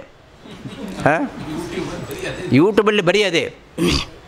ನಾನು 3 ತಿಂಗಳು ನೋಡ್ತಾ ಇದ್ದೇನೆ, ಕನ್ಯಾ ರಾಶಿಯವರಿಗೆ ಬಂಗಾರದ ಮಳೆ ಬರುತ್ತೆ, ಮಳೆ ಬಂದಾಗ ಹಣ ಸುರಿತದೆ ಅಂತ. 3 ತಿಂಗಳಾಯ್ತು, ಇನ್ನೂ ಬಂದಿಲ್ಲ ನನಗೆ. ಹಾಗೆ ಸುಮ್ಮನೆ ಅವ್ರಿಗೇನೆಂದರೆ ವ್ಯೂಸ್ ಬರಬೇಕು, ಲೈಕ್ಸ್ ಬರಬೇಕು, ಅವರ ಸಬ್ಸ್ಕ್ರೈಬರ್ಸ್ ಹೆಚ್ಚಾಗಬೇಕು ಅಷ್ಟೇ ಹೊರತು ಅದು ಸಾಮಾನ್ಯವಾಗಿ ಹೇಳಿರ್ತಾರೆ. ನಮ್ಮ ಇದರ ಪ್ರಕಾರ ಈಗಿನ ಗ್ರಹಗಳು ಎಲ್ಲೆಲ್ಲಿವೆ ಅದನ್ನು ನೋಡಿಕೊಂಡು ಅದಕ್ಕೆ ಅನುಗುಣವಾಗಿ ಹೇಳಿದ್ದು ಸುಳ್ಳಲ್ಲ. ಆದರೆ ಅವರನ್ನೇ ಹಿಂಬಾಲಿಸಿಕೊಂಡು ನಾವು ಮಾಡಬೇಕಾದ್ದನ್ನು ಬಿಡ್ತೇವೆ. ಅದೇ ನಮ್ಮ ತಲೆಯಲ್ಲಿ ಅದೇ ಗುರಿ. ಹಾಗಾಗಿ ಅವರೇನು ಹೇಳ್ತಾರೆ ಅದನ್ನು ಮಾಡಿಸ್ತಾ ಹೋಗ್ತೇವೆ. ಅಂತಹ ಯಜ್ಞಯಾಗಾದಿಗಳು ಅಂತಹ ಯಜ್ಞಯಾಗಾದಿಗಳನ್ನು ತುಂಬ ಮಾಡಿದ್ದಾನೆ. ಎಷ್ಟು ಪಶುಗಳನ್ನು ವಧೆ ಮಾಡಿದ್ದಾನೆ. ಪ್ರಾಣಿ ಹಿಂಸೆ ಮಾಡಲೇಬಾರ್ದು. ಎಷ್ಟು ಪ್ರಾಣಿ ಹಿಂಸೆ ಮಾಡಿದ್ದಾನೆ ಗೊತ್ತಿಲ್ಲ. ಇಡೀ ಜನ ಎಲ್ಲ ಬೇಸತ್ತು ಬಿಟ್ಟಿದ್ದಾರೆ. ಎಲ್ಲಿ ನೋಡಿದರೂ ಇವನ ಯಜ್ಞ, ಪಶು ಹಿಂಸೆ. ಆಯಿತಾ? ಇವತ್ತೆಲ್ಲ ನಾವು ಕೆಲವು ಅಂಗಡಿ ನೋಡ್ತೀವಿ ನೋಡಿ, ಗ್ರಹಚಾರಕ್ಕೆ ನಾವು ಹೋಗಬೇಕಾದ ಅಂಗಡಿ ಪಕ್ಕದಲ್ಲೇ ಆ ಅಂಗಡಿ ಇರ್ತದೆ, ಅನಿವಾರ್ಯ. ಪೋಸ್ಟ್ ಆಫೀಸಿಗೆ ಹೋಗ್ತೀರಾ, ಅದರ ಪಕ್ಕದಲ್ಲಿ ಇದಿರುತ್ತೆ. ಬ್ಯಾಂಕಿಗೆ ಹೋಗ್ತೀರಾ, ಅದರ ಪಕ್ಕದಲ್ಲಿ ಇರುತ್ತೆ. ಜ್ಯುವೆಲರಿ ಶಾಪಿಗೆ ಹೋಗ್ತೀರಾ, ಅದರ ಪಕ್ಕದಲ್ಲಿ ಇರ್ತದೆ. ಅದನ್ನು ನೋಡೋದೇ ಪಾಪ. ಇನ್ನು ಆ ಪ್ರಾಣಿ ಹಿಂಸೆ ಮಾಡುವಂಥದ್ದು ಮಹಾಪಾಪ. ಈ ವೇದಗಳಲ್ಲಿ ಬರ್ತಕ್ಕಂತಹ ಈ ಯಜ್ಞಯಾಗಾದಿಗಳ ರಹಸ್ಯವನ್ನು ಅರಿತುಕೊಳ್ಳದೆ ಮೀಮಾಂಸಕರು ಈ ಬರೀ ಹಿಂಸೆಯಲ್ಲಿ ತೊಡಗಿದರು. ಹಾಗಾಗಿ ವೈದಿಕ ಧರ್ಮವನ್ನು ಬೌದ್ಧರು, ಜೈನರು ದ್ವೇಷ ಮಾಡ್ತಾ ಬಂದರು. ಜೈನರು ಅವರು ಅಹಿಂಸಾವಾದಿಗಳು ಅಂತ. ಅವರೇನು ಅಹಿಂಸಾವಾದಿಗಳಲ್ಲ, ನಾವು ಅಹಿಂಸಾವಾದಿಗಳೇ. ಅಹಿಂಸಾ ಪರಮೋ ಧರ್ಮ ಅಂತ ಅವ್ರು ಹಾಕ್ಕೊಳ್ತಾರೆ. ಅಹಿಂಸಾ ಪರಮೋ ಧರ್ಮ ಅನ್ನೋದು ಮಹಾಭಾರತದಲ್ಲಿರುವಂಥದ್ದು. ಮಹಾಭಾರತವನ್ನು ಬರೆದಂಥವರು ವೇದವ್ಯಾಸರು. ಆಯಿತಾ? ಅವರು ಬೇಸತ್ತು ಬಿಟ್ಟರು. ಜೈನರು, ಬೌದ್ಧರು, ಈ ಹಿಂದೂ ಧರ್ಮ ಬರೀ ಪ್ರಾಣಿ ಹಿಂಸೆಗೆ ಒಂದು ಪ್ರೇರಣೆ ನೀಡುತ್ತೆ. ಹಾಗಾಗಿ ಸರಿಯಾಗಿ ಅರ್ಥ ಮಾಡಿಕೊಳ್ಳದೆ ಏನೇನು ಲೌಕಿಕವಾಗಿರತಕ್ಕಂತಹ ಫಲಗಳನ್ನು ಬಯಸಿ ಮನುಷ್ಯ ಇವತ್ತು ಕೂಡ ಪ್ರಾಣಿ ಹಿಂಸೆ ಮಾಡ್ತಾ ಇದ್ದಾನೆ. ಅಂತಹ ಯಾಗಗಳನ್ನು ಮಾಡಿಸ್ತಾ ಇದ್ದಾನೆ. ಇವನ ಕಾಲದಲ್ಲಿ ಇವನು ಮಾಡಿದ ಲೆಕ್ಕ ಇಲ್ಲ, ಅಷ್ಟು ಹಿಂಸೆ ಮಾಡಿದ್ದಾನೆ. ಜನ ಎಲ್ಲ ಬೇಸತ್ತು ಹೋಗಿದ್ದಾರೆ. ಹಾಗಾಗಿ ಈ ಪ್ರಾಚೀನ ಬರಿಹಿಯ ಬಳಿಗೆ ನಾರದರು ಬರ್ತಾರೆ. ಅವರು ತಿರುಗುವುದೇ ಕೆಲಸ ಅವರಿಗೆ. ಅವ್ರು ಯಾವಾಗಲೂ ತಿರುಗ್ತಾ ಇರಬೇಕು ಅಂತ ಶಾಪ ಇದೆ, ಮುಂದೆ ಬರುತ್ತೆ ಅದು, ಆ ವಿಚಾರ ಮುಂದೆ ಬರುತ್ತೆ. ನಾರದ ಯಾವಾಗಲೂ ತ್ರಿಲೋಕ ಸಂಚಾರಿ ಯಾಕೆ, ಅವರಿಗೆ ಶಾಪ ಇದೆ. ಅವರು ಸಂಚಾರ ಮಾಡ್ತಾಯಿದ್ರು ಕೂಡ ಒಳ್ಳೆಯ ಉದ್ದೇಶಕ್ಕೆ ಸಂಚಾರ. ನಮ್ಮದೆಲ್ಲ ಸಂಚಾರ ಪಿಕ್ನಿಕ್ ಅದು. ಯಾವುದೇ ತೀರ್ಥಕ್ಷೇತ್ರಕ್ಕೆ ಹೋಗಿ ನೋಡಿ, ನಾವು ಮಾಡಿಬಾರ್ದು ಹೊರಸೆ. ಮಂತ್ರಾಲಯಕ್ಕೆ ಹೋಗ್ತೀರಾ, ತುಂಗಭದ್ರಾ ನದಿ ತೀರ ನೋಡಿ. ಧರ್ಮಸ್ಥಳಕ್ಕೆ ಬರ್ತೀರಾ, ಯಾವುದೇ ಚೌಲ್ಟ್ರಿ ಹಿಂಭಾಗ ನೋಡಿ, ಅಲ್ಲಿ ಏನಿರುತ್ತೆ ಅಂತ ಅದನ್ನು ಹೇಳಬಾರ್ದು. ಇಲ್ಲಿ ಧರ್ಮಸ್ಥಳದ ಬಗ್ಗೆ, ಮಂಜುನಾಥ ಬಗ್ಗೆ ತುಂಬ ಭಕ್ತಿ ಇದೆ ನಮ್ಮ ಜನರಿಗೆ, ಆದರೆ ಹೋಗಿ ಮಾಡೋದು ಅಲ್ಲಿ ನಮ್ಮ ಜನರು. ಧರ್ಮಸ್ಥಳ ಬಗ್ಗೆ ನಾನು ಹೇಳ್ತಾ ಇಲ್ಲ, ಅದು ಅತ್ಯಂತ ಪುಣ್ಯತಮವಾಗಿರ್ತಕ್ಕಂತಹ ಕ್ಷೇತ್ರ, ತುಂಬ ಜಾಗೃತ ಕ್ಷೇತ್ರ. ಅಲ್ಲಿ ಹೋಗಿ ಇವ್ರು ಮಾಡೋದೇನು? ಬರೀ ಒಂಥರ ಪಿಕ್ನಿಕ್ ಅಂತ ಬರ್ತಾರೆ. ಒಂದು ಕ್ಷೇತ್ರಕ್ಕೆ ಹೋಗಬೇಕು ಅಂತ ಆ ಬುದ್ಧಿ ಇಲ್ಲವೇ ಇಲ್ಲ. ಸುಮ್ಮನೆ ತಿರುಗೋದು. ಒಂದೊಂದು ಸೋಮವಾರ ಕನಿಷ್ಠ ಪಕ್ಷ 60,000 to 70,000 ಜನ ಊಟ ಮಾಡ್ತಾರೆ ಧರ್ಮಸ್ಥಳದಲ್ಲಿ ಸೋಮವಾರ. ದಿನ ಅಂತೂ 30,000 to 40,000 ಜನ ಇರ್ತಾರೆ. ಮಂತ್ರಾಲಯದಲ್ಲೂ ಹಾಗೆ. ಗುರುವಾರ, ಶನಿವಾರ, ಆದಿತ್ಯವಾರ ರಾಯರ ಮಠದ ಪ್ರಾಂಗಣದೊಳಗೆ ನಮ್ಗೆ ಹೋಲಿಕ್ಕಾಗೋದಿಲ್ಲ, ಅಷ್ಟು ರಶ್ ಇರುತ್ತೆ. ಅಷ್ಟೇ ಹೊಲಸು ಅವ್ರು ಮಾಡ್ತಾರೆ ಹೊರಗೆ. ಒಂದು ಕ್ಷೇತ್ರ ಅಂತ ಒಂದು ಒಳ್ಳೆ ಬುದ್ಧಿ ಇಲ್ಲ. ನಾವು ಮಠಕ್ಕೆ ಹೋದರೆ ಮನೆ ಬಂದಮೇಲೆ ಕಾಲು ತೊಳ್ಕೊಳ್ಬೇಕು, ನಮಗೆ ಬೇಜಾರಾಗೋದು ಅಷ್ಟು ಹೊಲಸು. ಎಷ್ಟು ಸುಂದರವಾಗಿರತಕ್ಕಂತಹ ಈ ಕಾರಿಡಾರ್ ಮಾಡಿದ್ದಾರೆ ಸ್ವಾಮಿಗಳು, ತುಂಬ ಚೆನ್ನಾಗಿದೆ ಮಂತ್ರಾಲಯದಲ್ಲಿ. ಆದರೆ ಬರ್ತಕ್ಕಂತಹ ಜನ ಅಷ್ಟು ಹೊಲಸು ಮಾಡ್ತಾರೆ. ಕ್ಷೇತ್ರ ಅಂತ ಒಂದು ಬುದ್ಧಿಯೇ ಇಲ್ಲ. ಹೀಗೆ ತೀರ್ಥಕ್ಷೇತ್ರ ಮಾಡಬೇಕು ಯಾಕೆ ಅಂದರೆ ನಮ್ಮ ಪಾಪವನ್ನು ಕಳೆದುಕೊಳ್ಳಿಕ್ಕೆ. ಆದರೆ ಆಗ್ತಾ ಇರೋದು ಇನ್ನೂ ಪಾಪ ಸಂಚಯನ.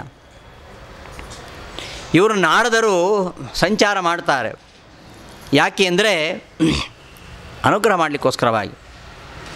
ಇವ ನಿಷಿದ್ಧ ಕರ್ಮಗಳನ್ನೇ ಮಾಡ್ತಾ ಇದ್ದಾನೆ, ಕಾಮ್ಯಕರ್ಮ, ನಿಷಿದ್ಧ ಕರ್ಮ, ಅದರಲ್ಲಿಯೂ ಬರೀ ಹಿಂಸೆ.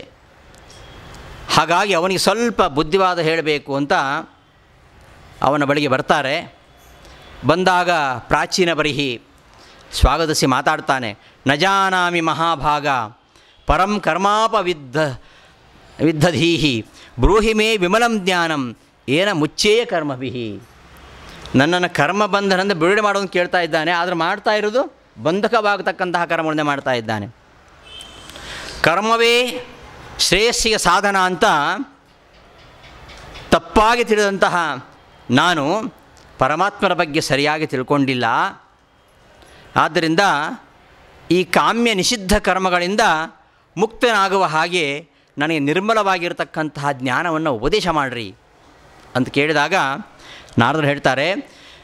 ನಾರದ ಉವಾಚ ಗೃಹೇಶು ಕೂಟಧರ್ಮೇಶು ಪುತ್ರಧಾರ ಧನಾರ್ಥಿಭಿಃ ನಪರಂ ವಿಂದತೆ ಮೂಢಃ ಭ್ರಾಮ್ಯನ್ ಸಂಸಾರ ವರ್ತ್ಮಸು. ಈ ಜನರು ಮೂಢರು.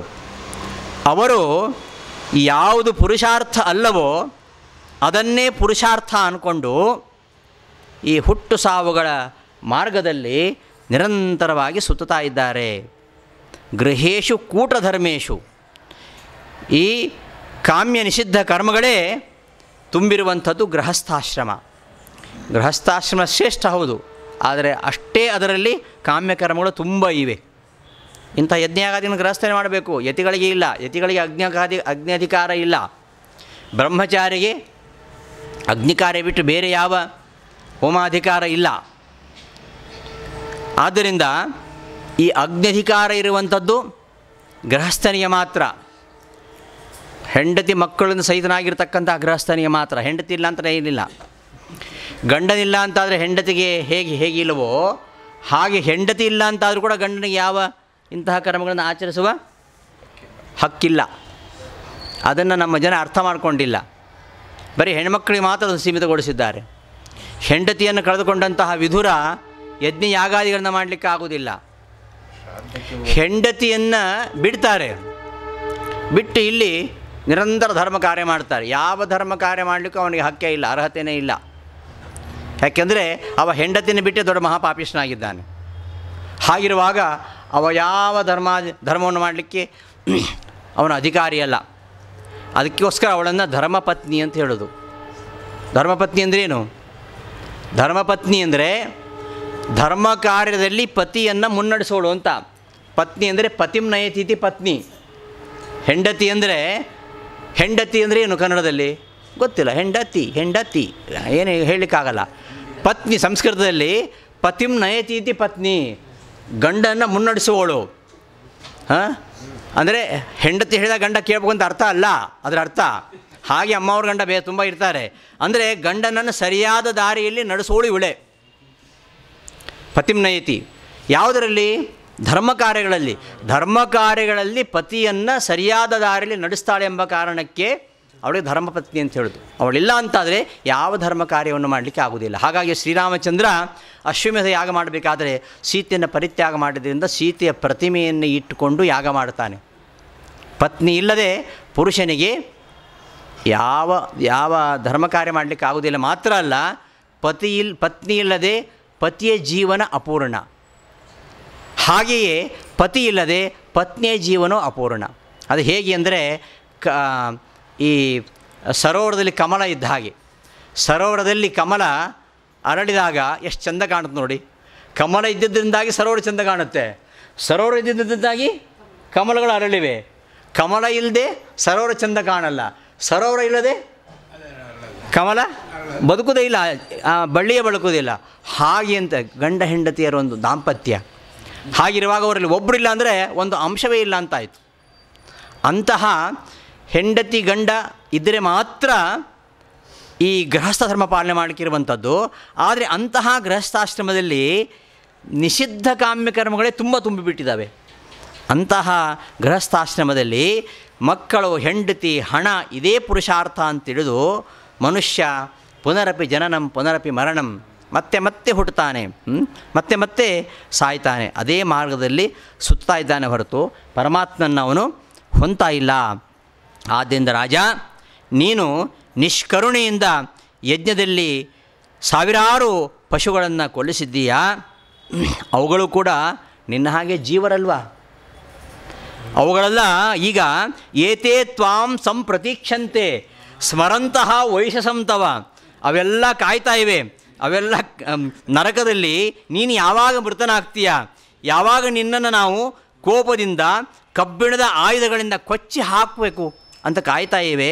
ಅಷ್ಟು ಹಿಂಸೆಯನ್ನು ಮಾಡಿದ್ದೀಯಾ ಅಂತ ಹೇಳ್ತಾ ಆ ಸಂದರ್ಭದಲ್ಲಿ ಒಂದು ಪುರಂಜನ ಎಂಬ ರಾಜನ ಕಥೆಯನ್ನು ಹೇಳ್ತಾನೆ.